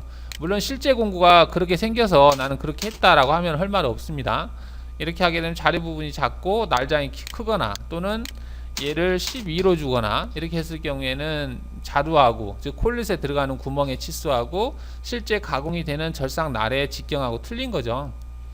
꼭 이렇게 줘야 되겠다 하면 이렇게 주셔도 되는데, 그렇지 않다라고 한다면은 웬만하면 두 개를 맞춰 주세요. 그래야 위에서 봤을 때 이게 어느 부분이 가공이 됐는지를 구분할 수가 있어요. 이게 단위졌으면 나중에 모의 가공을 했을 때도 단위지게 보여요. 가공하고 나서 이거 체크해 주시고, 그 다음에 공구 번호는 지금 2번으로 되어 있는데 뭐 순서대로 한다고 한다면은 얘가 T01로 출력되는 게 좋겠죠. 그래서 1번 공구로 하겠습니다. 나머지는 손댈 거 없고요. 그리고 조건에 가서는 그 여기 이송 속도라고 하는 부분이 있는데, 나는 1000을 주겠다. Z축 이송 속도가 있는데 나는 500을 주겠다. 복귀 속도가 있는데 나는 2000 주겠다. 주축의 전수가 있는데 나는 주축의 전수를 뭐 3000 정도 주겠다. 날수를 얼마로 할래? 날수를 2날짜리로 하겠다. 공구 이름은 어떻게 할래? 10짜리 플레인 커터다 해서 FEM으로 하겠다. 날장은 한 35 정도 주겠다. 뭐 이런 값을 주는 거죠. 그러면 이렇게 했을 때 이 공구가 어떤 공구다 라고 하는 걸 알 수가 있고, 그 값이 여기에 들어가는 걸 볼 수가 있죠. 공구 조건을 사용하겠다라고 했기 때문에 이렇게 주어진 거예요. 자, 그 다음에 여기서 참고할 사항은, 이렇게 3000에 1000을 줬을 때 CS 절삭 속도가 94 정도가 된다라는 얘기. 절삭 속도는 일반 알루미늄은 100, 스틸은 한 25에서 30, 서스는 뭐 15에서 20 이 정도라는 어떤 그 절삭 조건 표가 있죠. 이거는 이제 공구를 샀을 때 그 공구에 명시가 되어 있어요. 절삭 속도는 어느 정도. 그러면 그 속도를 여기다 주시면 얘가 계산이 됩니다. 그 다음 날당 이송값 FPT가 지금 0.16으로 되어 있는데 조금 큰 편이네요. 그러면은 얘를 0.1로 수정을 하면 위에 있는 이송 속도가 600으로 바뀌죠. 그러면 3000에 600 정도 주면 알루미늄 정도 가공할 수 있는 조건에 된다, 이런 내용이 되는 거예요. 이송 속도와 회전수를 맞출 때 활용을 하시면 되겠습니다. 자, 이 작업을 할 때 여러분들 바탕화면에 보시면은 이 머신센터 프로그램 가공이라고 하는 이 교재를 이미지를 떠놓은 게 있는데요. 여기 뒷부분에 보면 이 절삭 조건에 대한 개념이 설명이 되어 있어요. 혹시 뭐 잘 모르시는 분들은 참고로 하시면 되겠어요. 여기 보면은 이제 그 엔드밀 작업을 예를 든다라고 했을 때 고속도 강하고 초경에 대한 절삭 속도 같은 게 표기가 되어 있고요. 그리고 날당 이송값을 뭐 어떻게 해라, 이런 값들이 되어 있어요. 좀 참고를 하시면은 얼추 비슷비슷할 겁니다. 그럼 약간 작업 조건에 따라 틀릴 수도 있어요. 가공 깊이를 얕게 주느냐 뭐 깊게 주느냐에 따라 틀릴 수 있으니까. 그 다음에 페이스 커터를 작업을 할 때 어느 정도의 값들이 여기가 있으니까 여러분들이 작업을 하는 거하고 이것하고 좀 비슷하다, 싶으면 이 교재를 참고하시면은 얼추 맞더라고요. 그래서 도움이 되실 거라고 생각을 합니다. 여러분들 바탕화면에 있으니까 USB로 가져가시는지 하시면 됩니다. 이 파일은. 자, 그러면 이제 여기서 보시면은 여기에 복귀 속도라고 하는 부분이 있어요. 여러분들이 공구를 만들 때 여기에서 복귀 속도를 넣었어요. 2000이라고 넣었을 때 이 복귀 속도라고 하는 건 뭐냐면 Z값 가공 깊이에서 가공을 하고 나서 위로 올라올 때 빠져나올 때의 속도예요. 근데 일반적으로 빠져나올 때는 G00 급속으로 빠져나오잖아요. 근데 만약에 나는 복귀 속도를 꼭 2000이라는 값을 쓰겠다라고 한다면은 여기 이 급속 이송 복귀라고 하는 부분을 체크를 끄잖아요. 그러면 얘가 활성화가 돼요. 그러면 복귀할 때 G01 F2000으로 복귀를 합니다. G00으로 복귀하지 않고 이거를 쓰겠다라고 한다면은 이 부분을 체크를 해제하고 사용하시면 됩니다. 그러면은 복귀할 때 2000이라고 하는 그 값으로 복귀를 해요. 한번 출력을 해볼까요? 일단 공구를 선택을 했기 때문에 이 상태에서 확인을 누르면 바로 경로가 생성이 돼요. 그럼 이 상태에서 G코드를 출력을 해보겠습니다. 엎어쓰기로 해서. 자, 했을 때 백프롯을 눌러보면 이제 확인을 할 수 있는데 가공을 끝내고 나서 지금 이 위치가 돼요. 이 위치에서 보시면은 F가 2000이라고 출력된 걸 볼 수가 있죠. 즉 복귀 속도를 적용을 했다는 얘기예요. 여기에서 끝내고 나서 빠져나올 때 2000이라고 하는 이 속도로 빠져나왔다. 여기까지 2000이라는 속도로 빠져나왔다는 얘기고요. 만약에 여러분들이 아까 그 조건에 가서 얘를 체크를 급속 이송으로 복귀하겠다라고 체크를 하잖아요. 하고 나서 재생성을 한 다음에 얘를 G코드를 출력을 하게 되면 아까하고 조금 틀려요. 어디가 틀리냐면 여기를 잘 보시면 2000이라고 하는 게 없어집니다. 여기 Z10이라는 거 갖고 F2000이 없어지면서 바로 G00 Z25로 바뀌어요. 그렇죠? 그래서 2000이라고 하는 그 블럭이 없어집니다. 여기서 그냥 바로 G00으로 빠지는 거예요. 좀 차이가 좀 있는 걸 확인할 수가 있죠. 자, FPT라고 하는 것은 이제 feed per tool, 즉 툴당 이송값이에요. 이 조건을 다시 들어가 보시면 FPT라고 하는 게 있죠. 이게 날당 이송값을 얘기하는 겁니다. 그다음 주성문에다가는 여러분들이 여기다가 뭐 이렇게 주성문을 쭉 입력을 하게 되면 확인을 하고 얘를 G코드를 출력을 할 때 아까 입력된 그 주성문이 추가가 된다는 얘기예요. 이렇게. 그렇죠? 이게 무슨 작업이다라고 하는 것을 코드를 출력해서 구분할 수도 있고요. 또는 얘를 이렇게 옆으로 갔을 때 보시면 여기에 이처럼 무슨 작업이다라고 하는 게 KKKKK 얼마 이게 떠 있잖아요. 이런 문구가 뜨면 여러분들이 이게 쭉 줄여놨을 때 이 작업이 무슨 작업이다라고 하는 것을 구분할 수가 있습니다. 여기 이제 홀더 형태도 선택할 수가 있는데 이 홀더는 특별히 삼축 작업을 할 때는 필요는 없어요. 홀더라고 하는 부분인데 근데 이제 내가 특정한 홀더를 좀 사용을 하고 싶다라고 한다면 기존에 목록이 있기 때문에 만약 BT40이다 그러면 BT40짜리, BT50이다 그러면 BT50짜리를 선택을 하게 되면 기본 데이터 값이 여기 다 입력이 돼 있어요. BT40이다 그러면 BT40에서 형태가 다양하게 있는데 이 중에서 뭐 원하는 형태를 선택해도 되고요. 만약에 특정한 부분의 어떤 뭐 길이 값이라든지 35라는 값은 이제 공구 우리가 만들 때 35로 만들었기 때문에 걔가 적용이 된 거고요. 만약에 이 길이 값을 좀 수정하고 싶다라고 한다면은 값들을 내가 체크를 해서 이 값을 하단 길이 높이가 59인데 40으로 하겠다 하게 되면 이게 좀 수정이 돼요. 수정하고 싶으면 수정하셔서 사용하셔도 됩니다. 이게 홀더고요. 홀더는 사용 안 해도 지금 체크를 안 해도 기본값으로 체크되는 거고. 자, 그 다음에 이제 절삭 조건에 보시면은 보정 형태라고 하는 게 있는데 이 보정 형태라고 하는 건 뭐냐면 이 그 대상 도형의 보정이라고 하는 건 옵셋을 얘기하는 거예요. 옵셋이라고 하는 건 떨어뜨리는 거거든요. 이걸 안 하겠다라고 했을 때 어떻게 생성되는지 한번 보겠습니다. 이걸 안 하겠다라고 체크를 하고 기본값은 컴퓨터예요. 근데 안 하겠다라고 하고 확인을 눌러 보겠습니다. 하고 재생성을 하게 되면 자, 안 하겠다라고 했을 때는 얘가 이동하는 것을 경로를 확인해 보면 키보드 S를 누르면 한 스텝씩 이동을 합니다. 얘가 공구 중심이 이 경로를 따라가는 거예요. 이게 안함 형태입니다. 공구 중심이 이 선을 따라가는 거. 그러면 이렇게 했을 때는 실제로는 모의 가공을 해보면 어떻게 먹냐면, 지금 절삭되는 게 지금 안 보이는데 소재 크기가 딱 타이트하게 똑같기 때문에 그러는데, 소재에서 재료 Z값을 한 1 정도로 바꾸겠습니다. 자, 다시 모의 가공을 해보면 스텝으로 보면, 모의 가공 이제 스텝이 아니고 좀 느리게 보겠다라고 했을 때 얘가 이제 위에 그 1mm를 제거하는 걸 볼 수가 있죠. 약간 틀어보면 이렇게 되겠죠. 제 소리를 1mm를 높게 줬어요. 높게 줬기 때문에 얘가 1mm를 치고 가는 거죠. 공구 중심이 이 외곽 70 사이즈를 따라가기 때문에 5mm만큼이 가공이 되는 거예요. 10파이니까. 근데 만약에 얘를 컴퓨터로 했을 때는 재생성을 다시 해보면 경로가, 공구 중심 경로가 바깥으로 벗어나죠.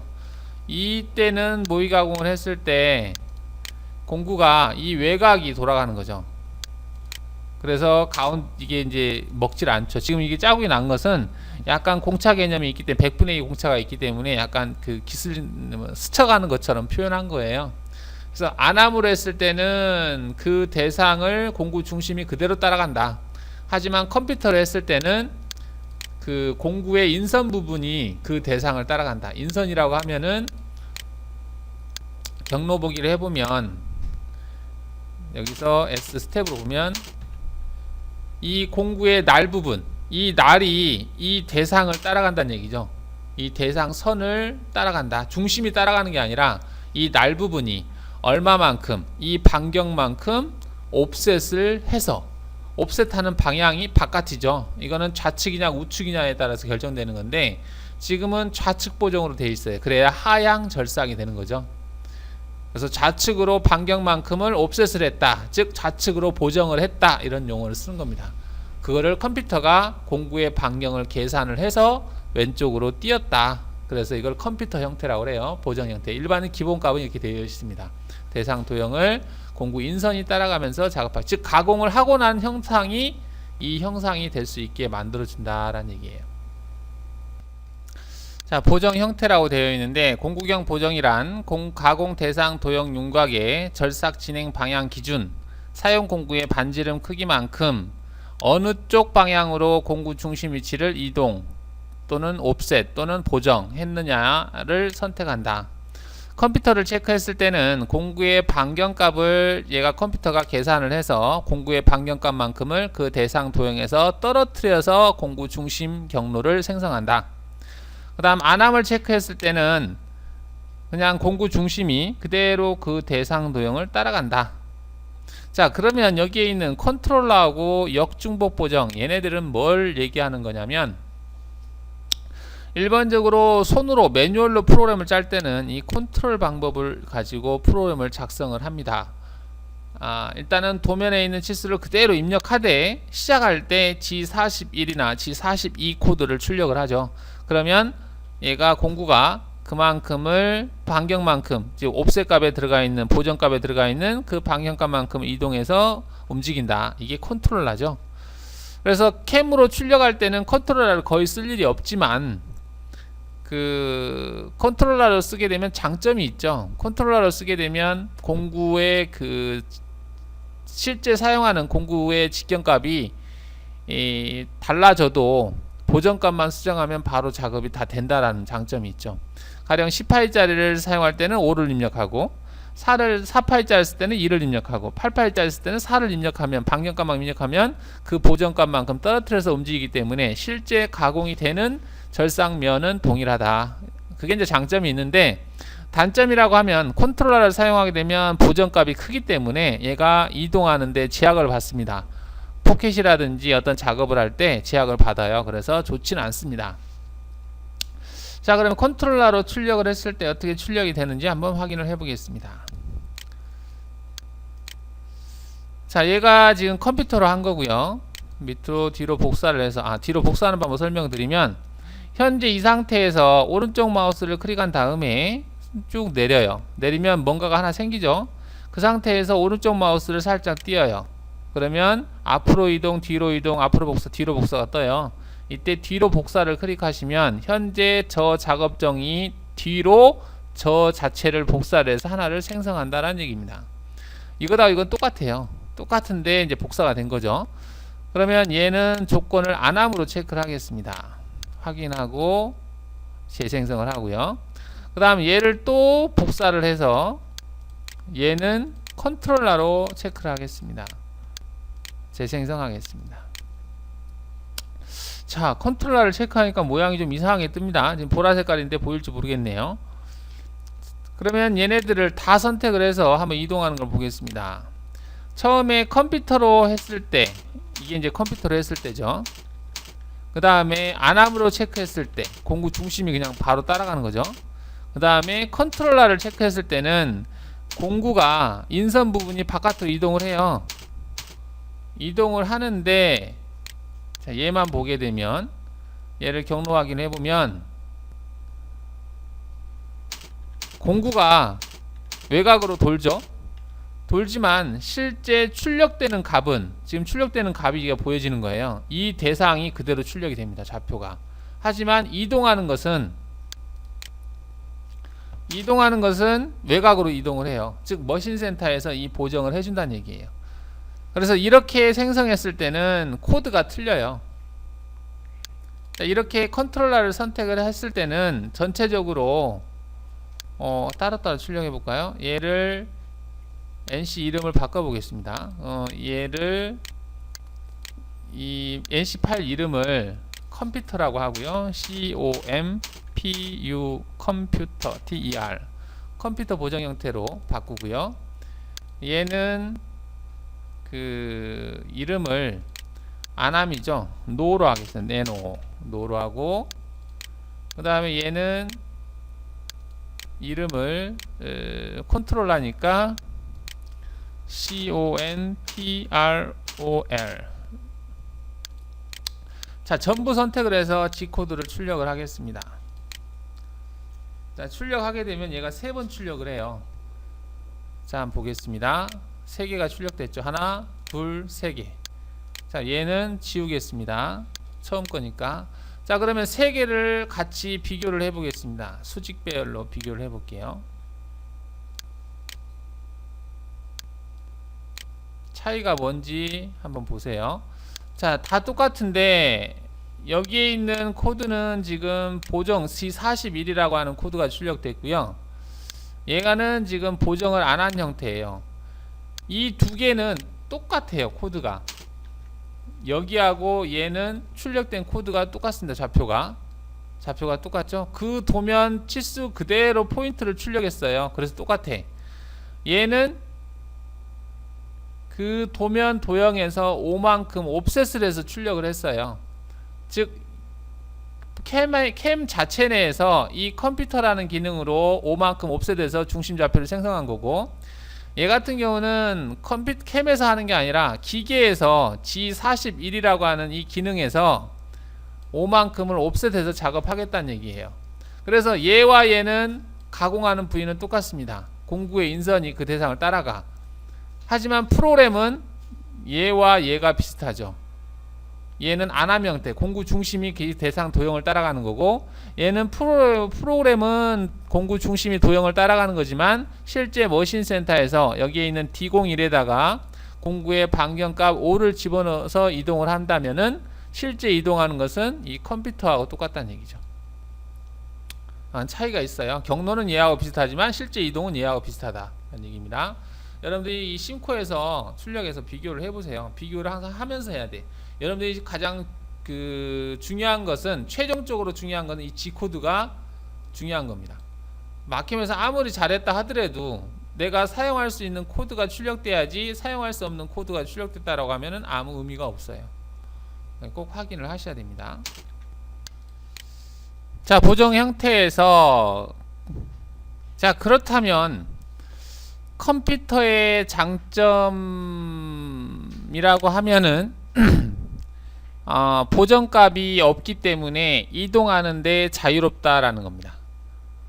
근데 컨트롤러의 장점은 공차값을 맞추기가 쉽다라는 거예요. 옵셋 값만 추정하면 공차를 맞출 수 있으니까, 즉 경보정 값을 사용할 수 있다는 얘기입니다. 자, 그러면은 이 두 가지의 장점을 두루 사용할 수 있는 기능이 없을까 해서 만들어진 게 이 기능입니다. 중복 보정이라는 기능이에요. 자, 중복 보정은 뭐냐면 컴퓨터하고 모든 게 다 똑같아요. 단지 G41이라고 하는 코드가 출력이 됩니다. 그러면 어떤 의미를 가지고 있냐면 G41이 출력된다는 얘기는 옵셋 값으로 조절할 수 있다는 얘기예요. 경로를. 근데 주의할 점은 컨트롤러로 했을 때는 보정값에다가 반경값을 집어넣죠. 하지만 중복 보정으로 했을 때는 0을 넣고 작업을 합니다. 왜? 경로 자체가 G코드 자체가 컴퓨터에서 다 계산을 했기 때문에 그 값을 이동시키면 안 돼. 그대로 작업을 해야 돼.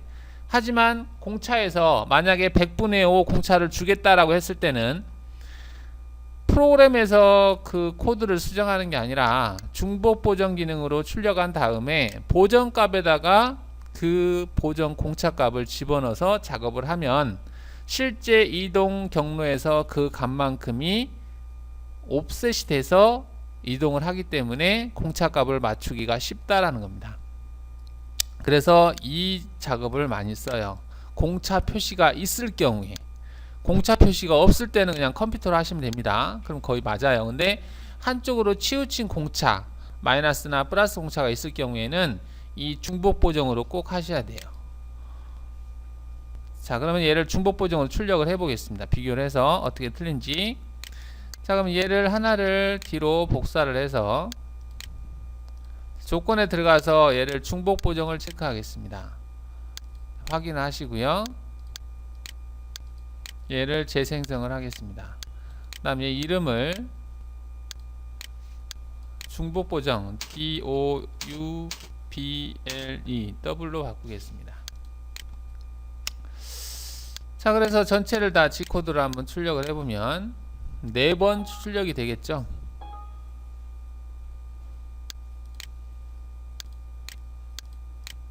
자, 얘를 창을 계단 배열, 수평 배열, 창 아이콘 수평 배열로 해볼까요? 자, 그러면 이제 처음만 비교하면 되니까 지금 여기는 더블로 되어 있으니 중복 보정인데요. 얘는 컨트롤하고 얘가 컴퓨터인데 얘와 얘는 비슷해요. 이것과 얘가 비슷합니다. 컴퓨터하고 그 다음에 여기에 있는 컨트롤러와 안함 형태가 비슷해요.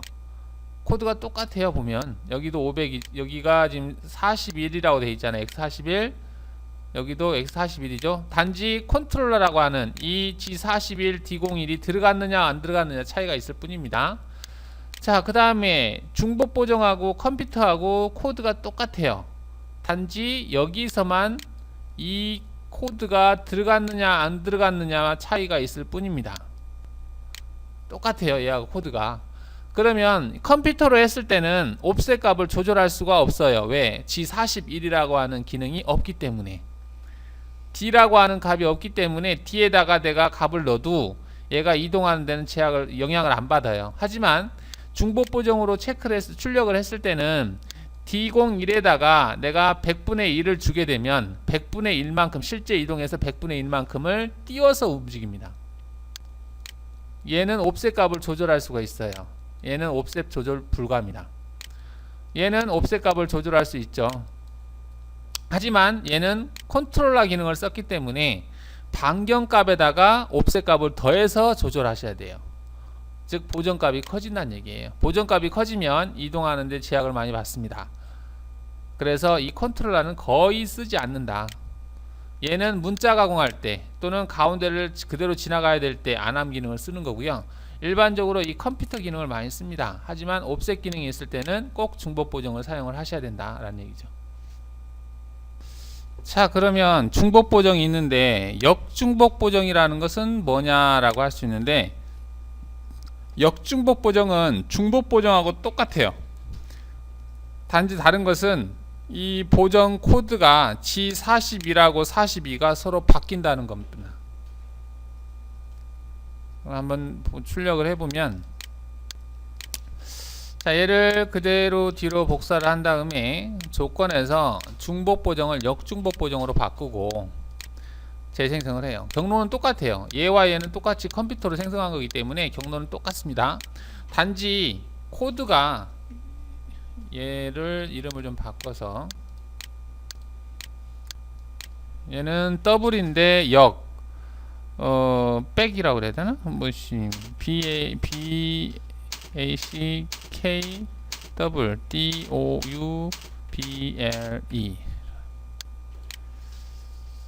얘 두 개를 선택을 해서 G 코드를 출력을 해보면 두 개가 출력이 되겠죠. 출력이 되는데 얘와 얘죠. 나머지들은 일단은 뭐 확인이 됐으니까 얘네들은 끄고요. 자, 이 두 개를 이제 비교를 해보면, 자, 얘하고 여기는 41로 되어 있죠. 여기는 42로 되어 있죠. 코드는 똑같아요. 다 똑같은데 하나는 41이고 하나는 42예요. 그러면 얘가 어떤 차이가 있느냐? 왼쪽 오른쪽 거 지금 일반적인 중복 보정을 했을 때는 보정값을 넣으면은 그 보정값만큼 간격을 띄우고 작업을 합니다. 하지만 얘는 보정값을 집어넣으면 그 보정값을 반대로 먹어요. 얘가 플러스를 넣으면 얘는 마이너스로 먹는 것처럼 먹습니다. 왜? 반대니까. 하나는 G41이고 하나는 G42이기 때문에 반대로 먹는다. 그 점을 주의하셔야 돼요. 그러면은 이게 보정에서 보시면은 지오메트릭 형상값하고 옆에 마모값이 있죠. 환학 시스템. 옛날 건 없지만 요즘 나온 것들은 거의 다가 D값이 보정 형상값하고 마모값, 웨어값이 있어요. 얘는 이 역중복 보정은 형상값을 웨어에다가 그대로 적용해서 작업하면 서로 똑같습니다. 웨어는 마모값이고 그 다음 형상값은 그 형상에 떨어뜨리는 값이고, 그러니까 마모값은 반대 개념이거든요. 그래서 이거를 쓰는 업체도 한번 봤어요. 한 업체 정도. 다른 데는 거의 다 이걸 쓰는데 그 업체만 이걸 쓰더라고요. 직원들은 왜 이렇게 쓰는지를 몰라. 그냥 쓰더라고요. 이제 역중복 보정을 쓰는 업체도 있다. 얘는 이제 그 대신에 형상값에다 넣는 게 아니고 마모값, 웨어값에다가 어떤 값을 집어넣더라고요. 그러면 이렇게 되죠. 되기는. 자, 보정 방향, 보정 형태에 대해서 나오는데, 왼쪽 보정 방향을 왼쪽으로 하게 되면 진행 방향의 왼쪽으로, 얘를 이제 확대를 해서 보면 이게 이제 형상이었을 때 형상의 그 왼쪽, 이게 이제 공구죠. 이 직선 방향에, 이 진행 방향의 왼쪽으로 공구 중심이 이동한다는 얘기입니다. 이건 이제 소재가 되겠고, 도면의 왼쪽으로 공구 중심이 이동한다. 이게 이제 좌측 보정이고요. 자, 얘 같은 경우는 이 진행 방향에 오른쪽으로 공구 중심이 이동한다. 얘를 G42라고 하는 우측 보정이라는 코드로 하고요. 얘 같은 경우는 G41이라고 하는 좌측 보정을 하죠. 일반적으로 좌측 보정이 하향 절삭이에요. 하향 절삭이 공구 마모라든지 가공면이 깨끗하기 때문에 이걸 쓰죠. 물론 이제 범용이나 다른 이제 수지 가공할 때는 약간 틀릴 수도 있습니다. 근데 일반적인 형태는 하향 절삭을 기본값으로 가지고 있습니다. 자, 그게 이제 여기에 있죠. 조건에 보시면은 여기 좌측으로 할 건지 우측으로 할 건지, 이 그림을 보시면 알겠죠. 진행 방향의 오른쪽, 이게 우측이죠. 좌측이면 좌측이 되는 거죠. 그 다음에 공구 길이 보정 형태를 어떻게 할 거냐 물어보는 건데, 기본적으로 공구 길이 보정은 날 끝으로 하죠. 지금 여기 보시면은 길이 보정할 때 하이트 프리세터에다가 터치를 할 때 공구 끝을 터치하잖아요. 그러니까 길이 보정할 때는 기준이 이 공구의 끝이 기준이 된다. 이게 기준 포인트예요. 그러면 당연한 것을 왜 이렇게 물어보느냐, 이게 경우에 따라서 그 볼앤드밀을 쓸 경우도 있거든요. 이 볼을 썼을 경우에는 경우에 따라서 이 센터를 기준으로 잡는 경우가 있습니다. 이 끝을 길이 보정 기준으로 잡지 않고 센터를 기준으로 잡는 경우가 있어요. 그래서 기존 보정값에다가 마이너스 이 반경값만큼, 이게 반경값 5다 그러면 5를 집어넣어서 옵셋 값을 하는 경우가 있습니다. 뭐 그런 게 있어요. 그래서 이런 조건들이 있는 거예요.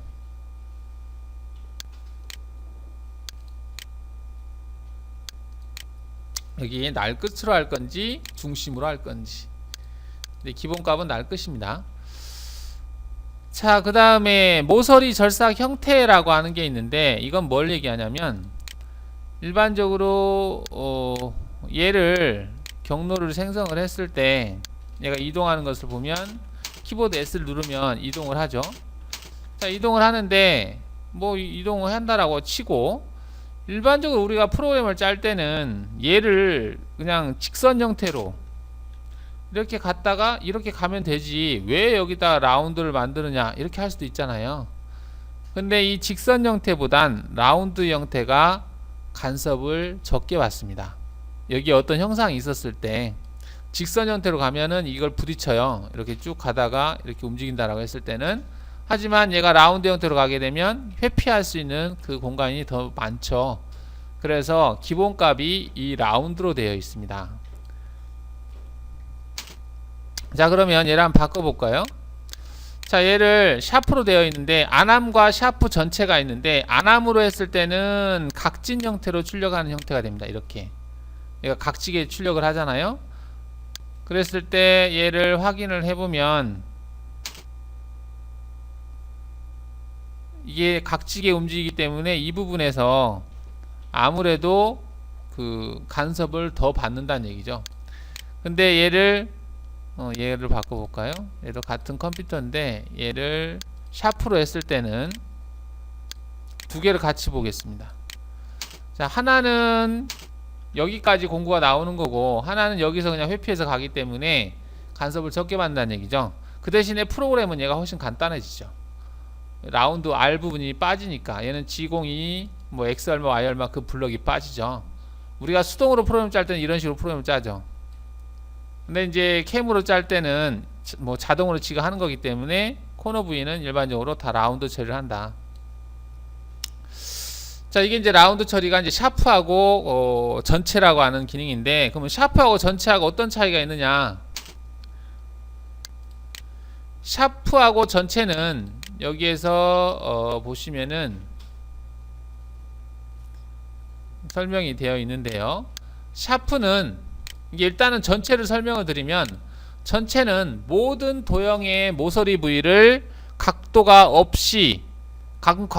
관계없이 원호 이송 형태로 출력을 합니다. 하지만 샤프라고 하는 이 기능은 135도를 경계로 해서 135도보다 평평한 부분은 그냥 각지게 합니다. 왜? 별로 간섭의 영향을 안 받으니까.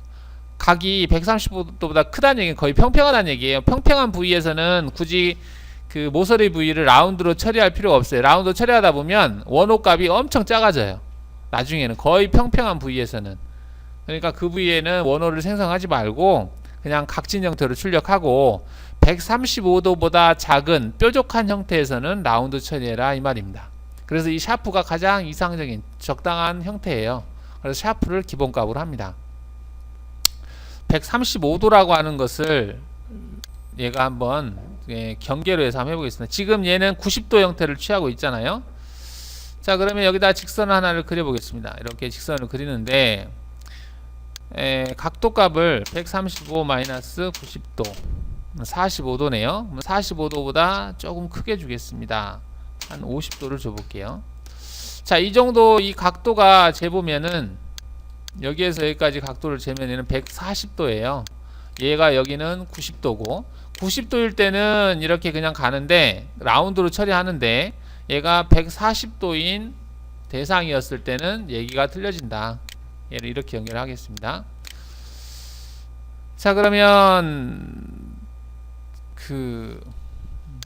여기에서 조건을 컴퓨터로 하고 얘를 샤프로 한 상태에서 대상 도형 체인을 얘로 바꾸겠습니다. 이렇게 가서 이렇게 돌아올 수 있게 이렇게 해놓고 얘를 뒤로 이동을 해야 되겠네요. 일단은 체인을 시작점을 뒤로 바꾸겠습니다. 여기서 시작하는데 이 외곽으로 돌게 일단 체인을 바꿨어요. 그 다음 얘를 재생성을 해보면 여기를 보면 이게 라운드가 아니라 각지게 돼 있죠. 왜? 135도보다 크기 때문에 같은 샤프라고 체크를 했지만 이 완만한 영역에서는 라운드를 처리하면 이 부위가 미세한 R이 생겨요. 그래서 별로 좋지 않습니다. 그래서 직선 형태로 하고 이렇게 각도가 90도 각도에서는 135도보다 작은 각도는 라운드를 처리해 준다라는 얘기예요. 근데 만약에 얘를 전체로 체크했을 때는 이 부위가 라운드가 처리가 됩니다. 전체로 해보겠습니다. 확인하고 재생성을 했을 때는 미세하게 라운드가 만들어지죠. 이걸 라운드로 처리할 건지 아니면 각지게 할 건지를 이 두 가지 조건에서 선택할 수 있다라는 얘기입니다. 샤프하고 전체 차이점이에요. 자, 그러면은 아까 이제 요즘은 거의 다 머신다에 한 대씩 컴퓨터가 있어요. 컴퓨터가 그냥 보고 많이 됐기 때문에 그랬을 경우에는 굳이 중복 보정을 안 쓰는 경우도 있습니다. 왜냐면 보정 넣는 것을 기계를 잘 모르는 친구들도 있어요. 그럴 경우에는 그냥 바로 캠상에서 모든 작업을 하겠다는 얘기죠. 그럼 가공하고 나서 치수를 확인해요. 그래서 한 0.1이 빠진다. 그러면 0.1을 여기에서 줍니다. 측면 가공 여유라고 하는 부분에서 주면 그 값만큼을 떨어뜨리거나 그 값만큼을 더 먹어서 경로가 생성이 됩니다. 자, 그 부분을 보면 일단은 이제 기본적인 형태가 이 형태를 취한다고 했는데 여기에서 조건을 샤프를 일단 바꾸고요. 얘를 출력을 하겠습니다. 얘는 화면에서 숨기고요. 해당 사항이 없으니까. 자, 얘로 이제 경로를 생성했는데 얘가 이동하는 것을 보면 자, 정확하게 이 선에 일치해서 움직여요. 인선 부분이. 그래서 정확하게 이 반경값만큼 떨어뜨려서 경로를 생성합니다. 근데 경우에 따라서는 이 부분이 약간 내가 가공을 했는데 이 치수를 쟀더니 치수가 더 나와. 좀 더 먹어야 돼. 한 100분의 5만큼 더 먹어 들어가야 된다 라고 했을 때는 이게 100분의 1만큼 더 들어가야 되잖아요. 가공 부위가. 그럴 때 여기에서 측면 가공 여유를 마이너스 0.05를 줍니다. 그럼 이 빨간 색깔로 된 게 더 먹어 들어간다는 얘기예요. 100분의 5만큼 먹어 들어가서 돌린다 라는 얘기예요. 재생성. 그 다음에 경로를 확인해 보면 얘가 이렇게 이 100분의 5만큼이 들어간다. 그죠? 이게 조절을 할 수 있는 조절을 캠에서 하겠다는 얘기야. 기기에서 하지 않고. 즉 이 보정 형태를 다 컴퓨터로 출력하겠다는 얘기예요. 그리고 옵셋 값을 여기서 조절하겠다는 얘기지. 프로그램으로. 이렇게 해도 돼요. 기계 컴퓨터가 바로 옆에 있다면. 그리고 만약에 플러스 값을 주겠다. 이렇게 하면 떨어뜨리는 거죠. 이렇게 해서 재생성을 하게 되면 떨어져서 움직인다. 이 가공 부위에서 100분의 5만큼을 떨어뜨려서 움직인다. 먹어 들어갈 수도 있고 뺄 수도 있고 여기서 조절할 수 있어요. 가공하고 나서. 이게 편하면 이렇게 할 수도 있다. 자, 여기 이제 바닥면 가공 여유라고 되어 있는데 이거는 뭐냐면 우리가 가공을 할 때 지금 이제 계속 평면에서만 바라보고 있었는데요. 얘를 등각 보기 상태에서 얘를 경로 보기를 한 다음에 스텝으로 보면 스텝으로 내릴 때마다 Z값을 표시를 해주는데 얘가 지금 안 보이네요. 얘를 펼쳐서 이 화살표 얘를 펼치면은 펼쳐져요. 이렇게. 자, 그럼 여기 보면 Z가 0이라고 뜬 걸 볼 수가 있어요. 0이고 현재 상태에서 S를 클릭하면 X가 얼마, Y가 얼마 좌표가 표시되죠. 여기 좌표를 보시면 마이너스 40.05라고 되어 있잖아요. 즉 40이 나와야 되는데 40에서 100분의 5가 빠지는 거죠. 빠지니까 여유값이 100분의 5가 남은 거죠. 자, Y값이 지금 35잖아요. 35인데 지금은 40.05로 나오죠. 이게 100분의 5만큼이 위로 더 올라갔으니까 100분의 5가 살이 남아있다는 얘기예요. S를 눌러보면 스텝입니다. 그리고 Z 값을 보시면 Z는 항상 0이에요. Z가 0. 그 다음 지금은 이제 25로 되어 있죠.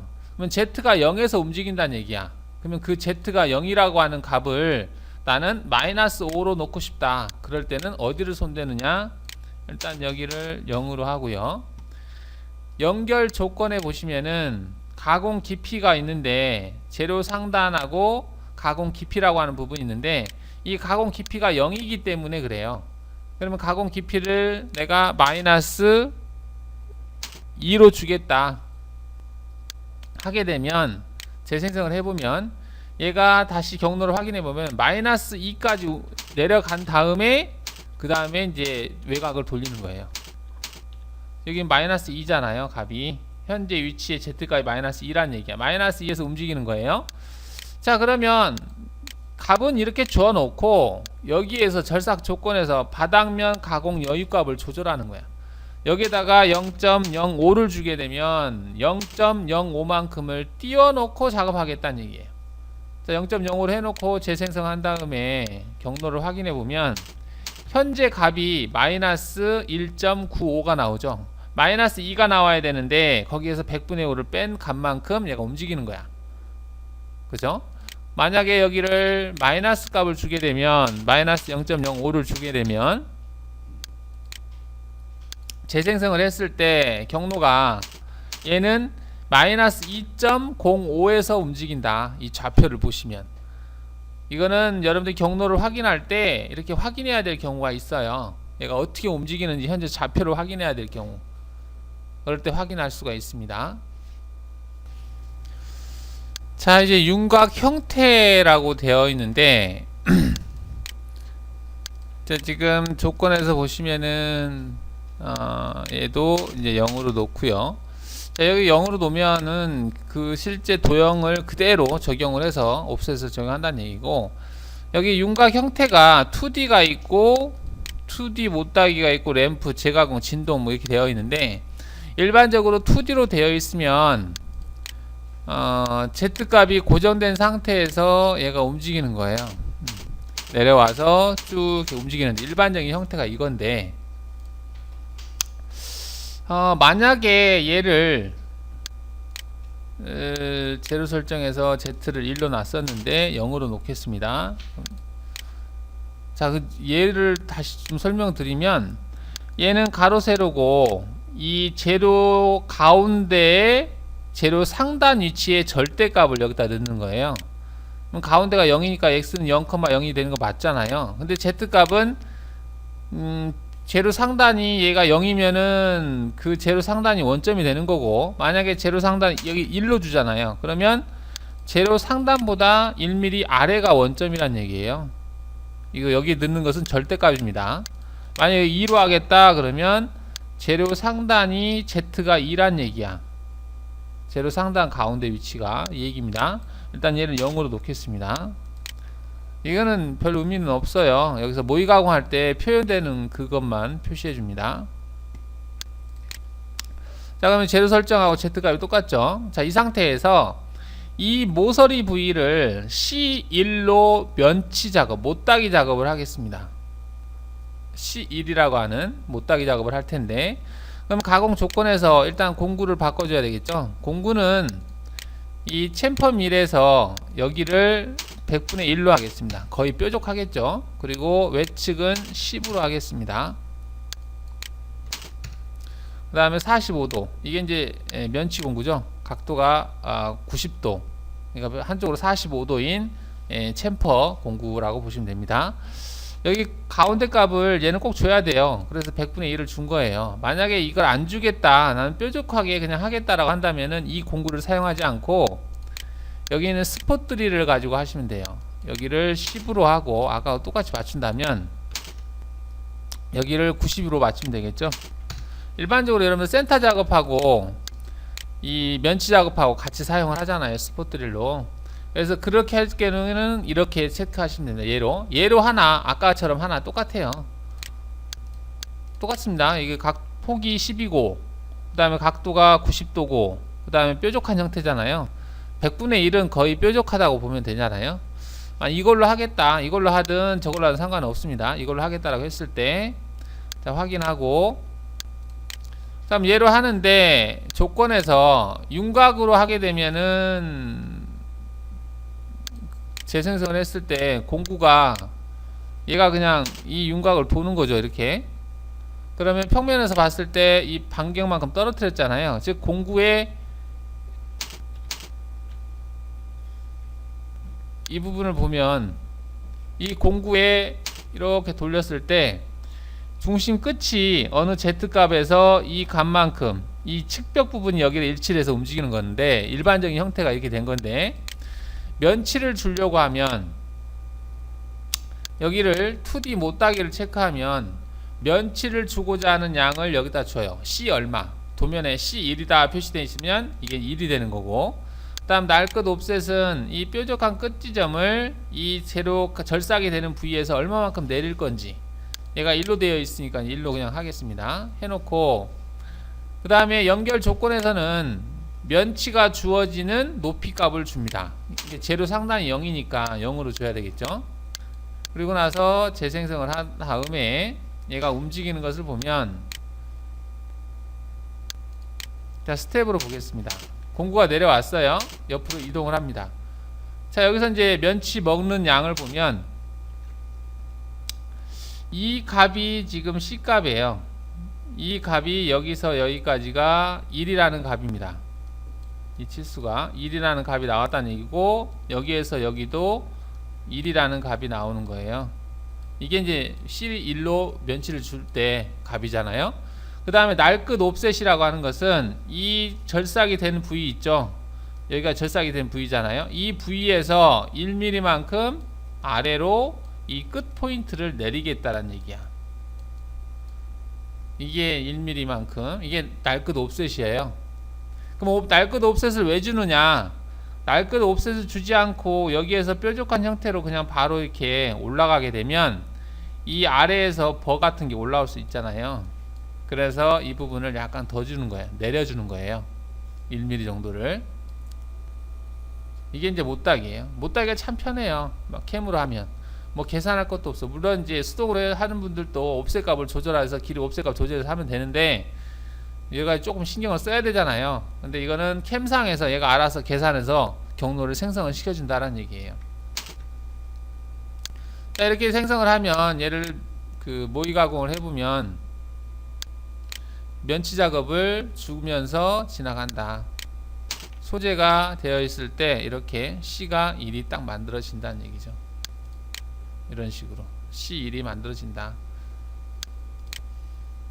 여기를 스타트를 다시 해보면, 자, 여기에서 이 부위를 돌아가면서 면치를 주고 넘어간다는 얘기죠.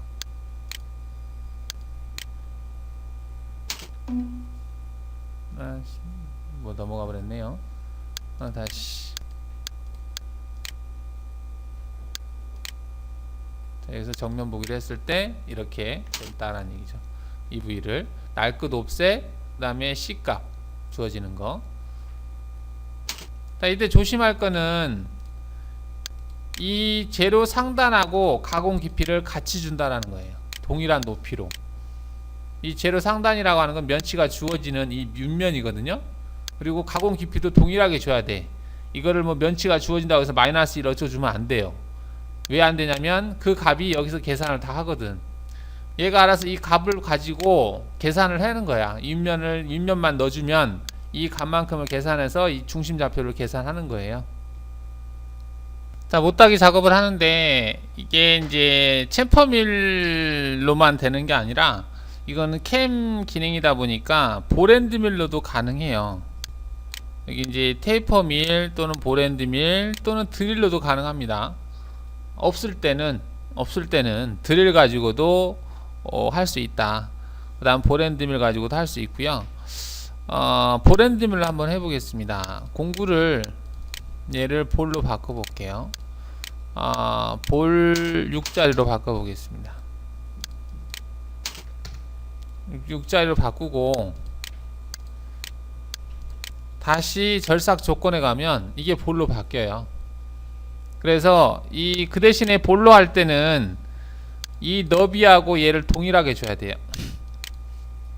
만약에 C가 1이다 그러면 얘가 1이고 얘도 1이에요. 이렇게 줘야만이 됩니다. 날 것 없애 개념이 아니거든요. 이거는 먹는 부분이 다 동일하게 위아래 1씩 먹겠다라는 거예요. 이렇게 해놓고 재생성을 하게 되면 모의 가공을 해보면 볼앤드 밀이 여기를 지나가면서 C2를 줍니다.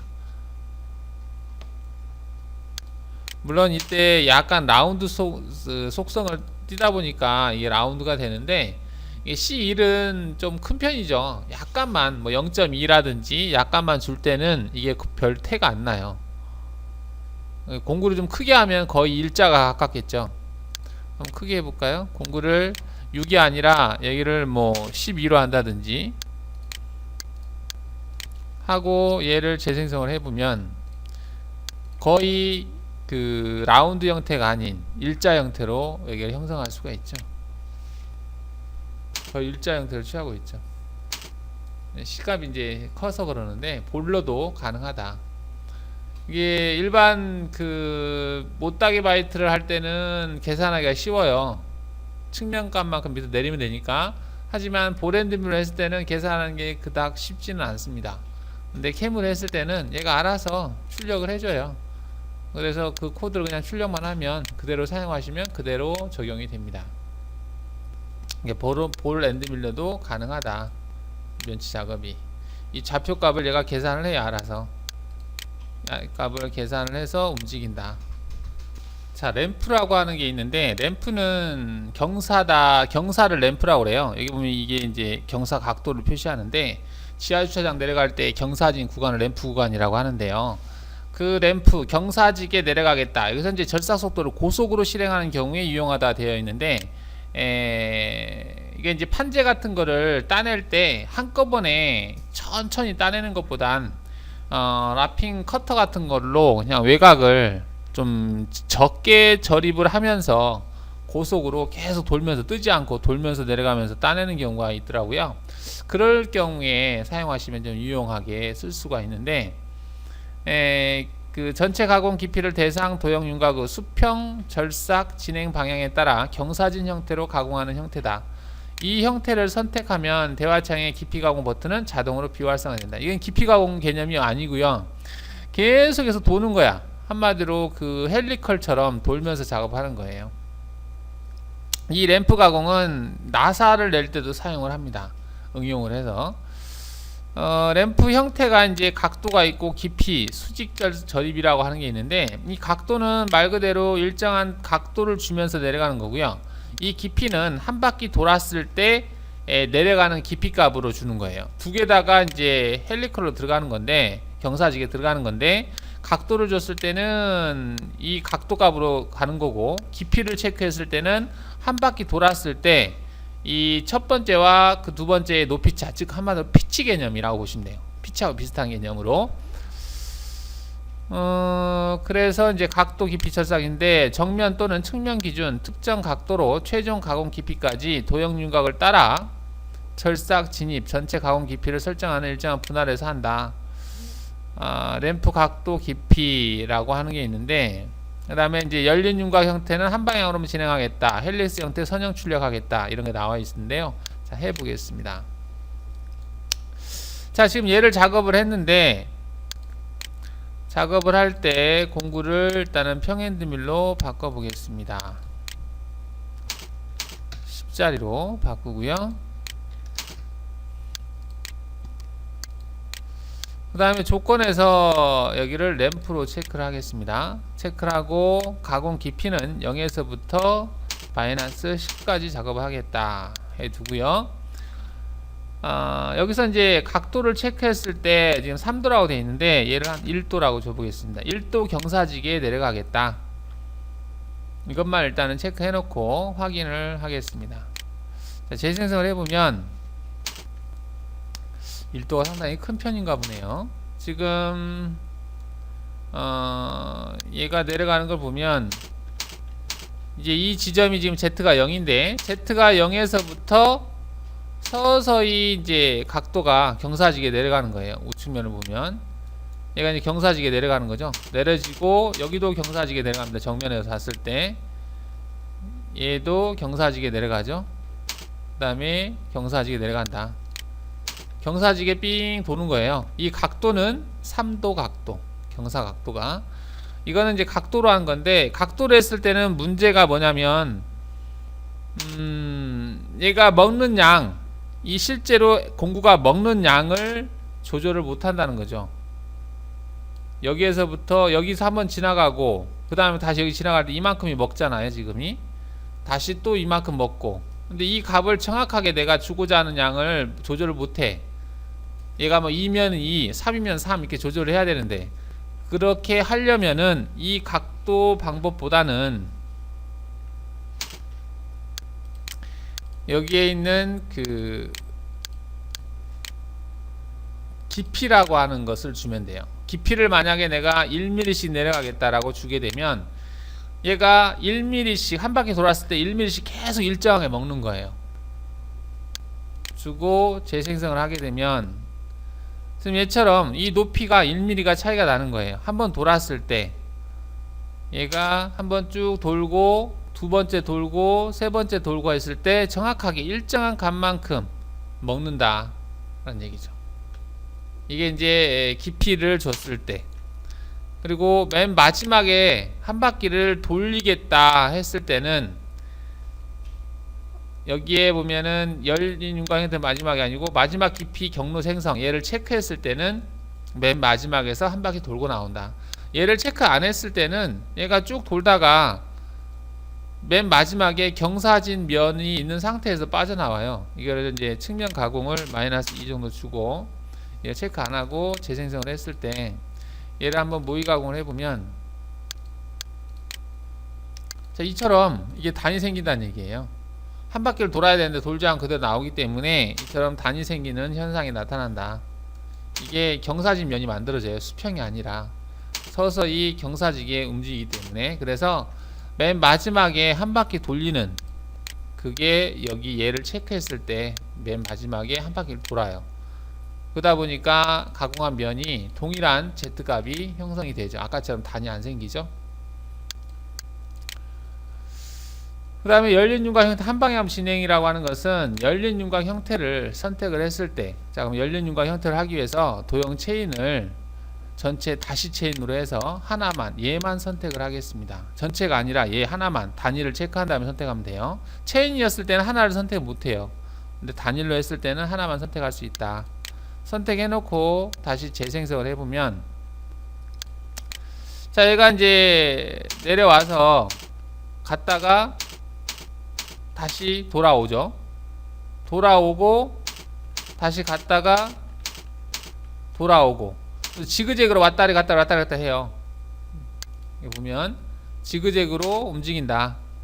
1mm씩, 여기도 1mm씩 내려가고 여기도 1mm씩 내려가죠. 지그재그로. 근데 이 조건이 뭘 뜻하냐면 열린 윤곽 형태는 한 방향으로만 진행하겠다라고 체크를 하게 되면 한쪽으로는 먹지만 반대로 돌아올 때는 절삭이 안 된 상태에서 빠진다는 얘기예요. 자, 여기 보시면은 얘가 처음에 들어갈 때는 경사지게 들어갑니다. 지금 Z가 0이죠. 지금 Z가 마이너스 1로 바뀌었어요. 근데 마이너스 1인 상태에서 그대로 빠져요. 여기까지. 그러니까 먹질 않죠. 지금 상태에서는. 아, 그래도 경사지가 왔으니 좀 먹겠네요.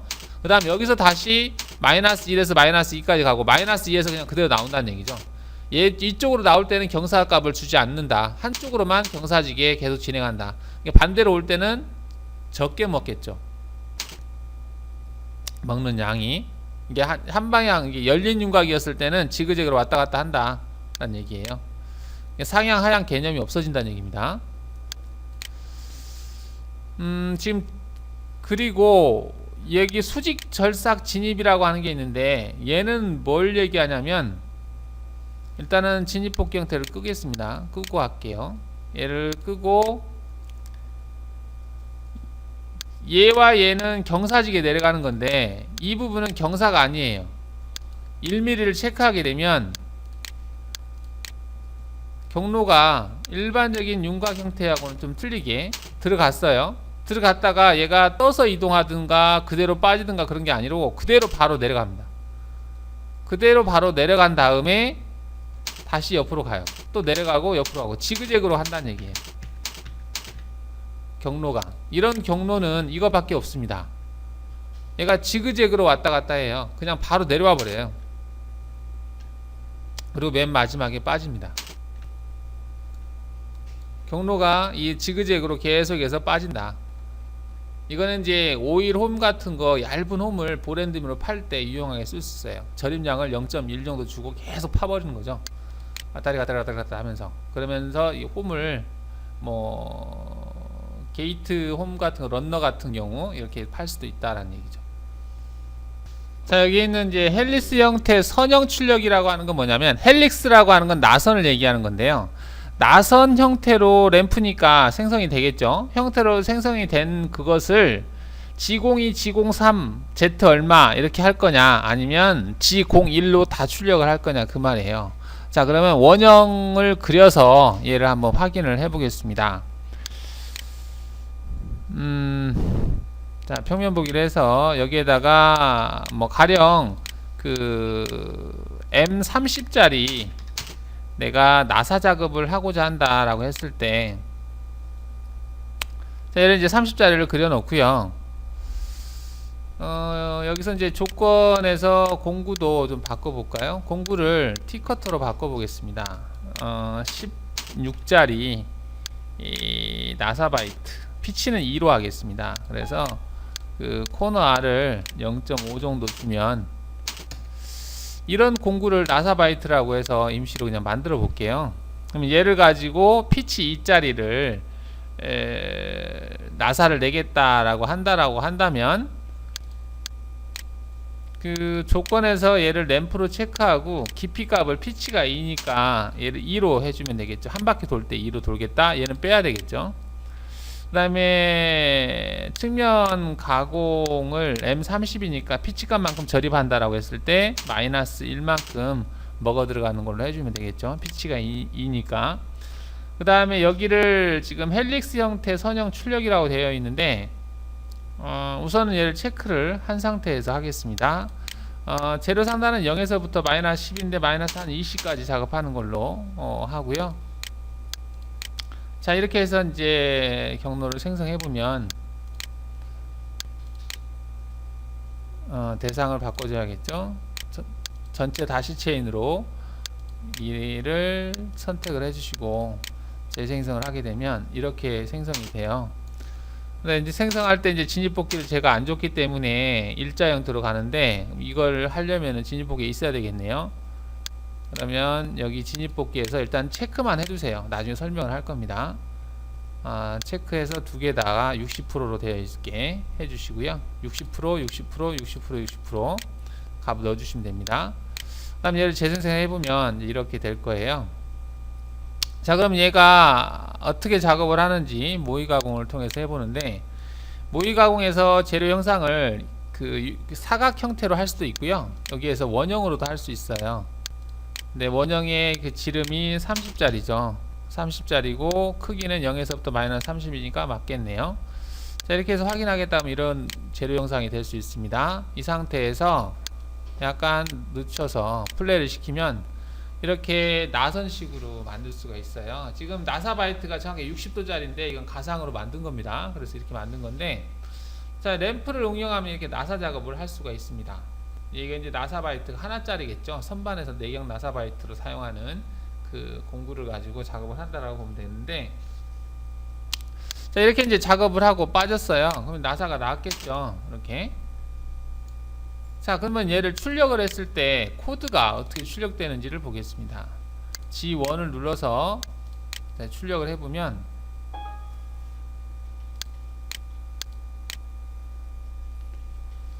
자, 이게 데이터인데 지금 원형으로 보이죠? 하지만 얘는 다 점 데이터예요. 지금 여기에서 얘가 진행을 할 때 다 끊겨 있다는 얘기예요. 물론 이제 옛날 장비들은 이 점 데이터로 해야만 작업이 돼요. 왜냐하면 헬리컬 보관 기능이 없을 경우에는 작업을 못 합니다. 즉 원호로 출력이 됐을 때 Z값을 같이 적용하는 걸 헬리컬 보관이라고 그러거든요. 원호 작업에서 Z값이 적용이 되는 거. 근데 그렇게 요즘 장비들은 다 기본 사양인데 옛날 장비들은 0M 타입 같은 경우는 그게 안 돼요. 그래서 점 데이터로 작업을 해야 됩니다. 그래서 이렇게 해야 되고, 만약에 얘를 평면에서 봤을 때는 얘가 원형이니까 원형이죠. 그래서 원형 형태로 출력하고 싶으면 여기에서 조건에서 아까 얘를 체크를 끄시면 돼요. 얘를 끄면 선형으로 출력하지 않겠다. 선형은 즉 G01을 뜻하는 겁니다. G01로 출력을 안 하겠다라는 얘기니까 당연히 G02로 출력을 하겠다는 얘기죠. 해놓고 재생성을 한 다음에 다시 얘를 출력을 해보면, 자 여기 보시면은 이제 Z값이 바뀌는 원호 형태죠. 아까보다 프로그램이 훨씬 간단하죠. 아까는 블럭이 많았잖아요. 근데 지금은 똑같은 경로인데 프로그램이 간단해지는 거죠. 그래서 원호 형태를 취하는데 한 바퀴 돌고 하겠다. 자 여기서부터 지금 얘는 지금 진입할 때고, 이제 Z가 마이너스 1에서 작업을 했고요. Z가 마이너스 2에서 작업했고, 마이너스 3에서 작업했고, 마이너스 4, 마이너스 5, 180도씩 지금 잘랐어요. 180도씩 자르면서 작업을 들어간다 라는 얘기입니다. 자, 이렇게 하시면 이거는 이제 헬리컬 보관 기능을 사용을 하는 거죠. 아까는 선형 출력으로 한 거고. 차이가 있죠, 두 개가. 근데 이제 일반적으로 이게 헬리컬 보관 기능이 있으면 이렇게 프로그램 짜는 게 훨씬 편하겠죠. 프로그램이 훨씬 간단하니까. 그리고 그 이송 속도도 이게 훨씬 빠릅니다. 왜냐면은 이제 아까처럼 선형으로 하게 되면 점 데이터 구간이 상당히 짧아요. 선형으로 다시 한번 출력을 해보면,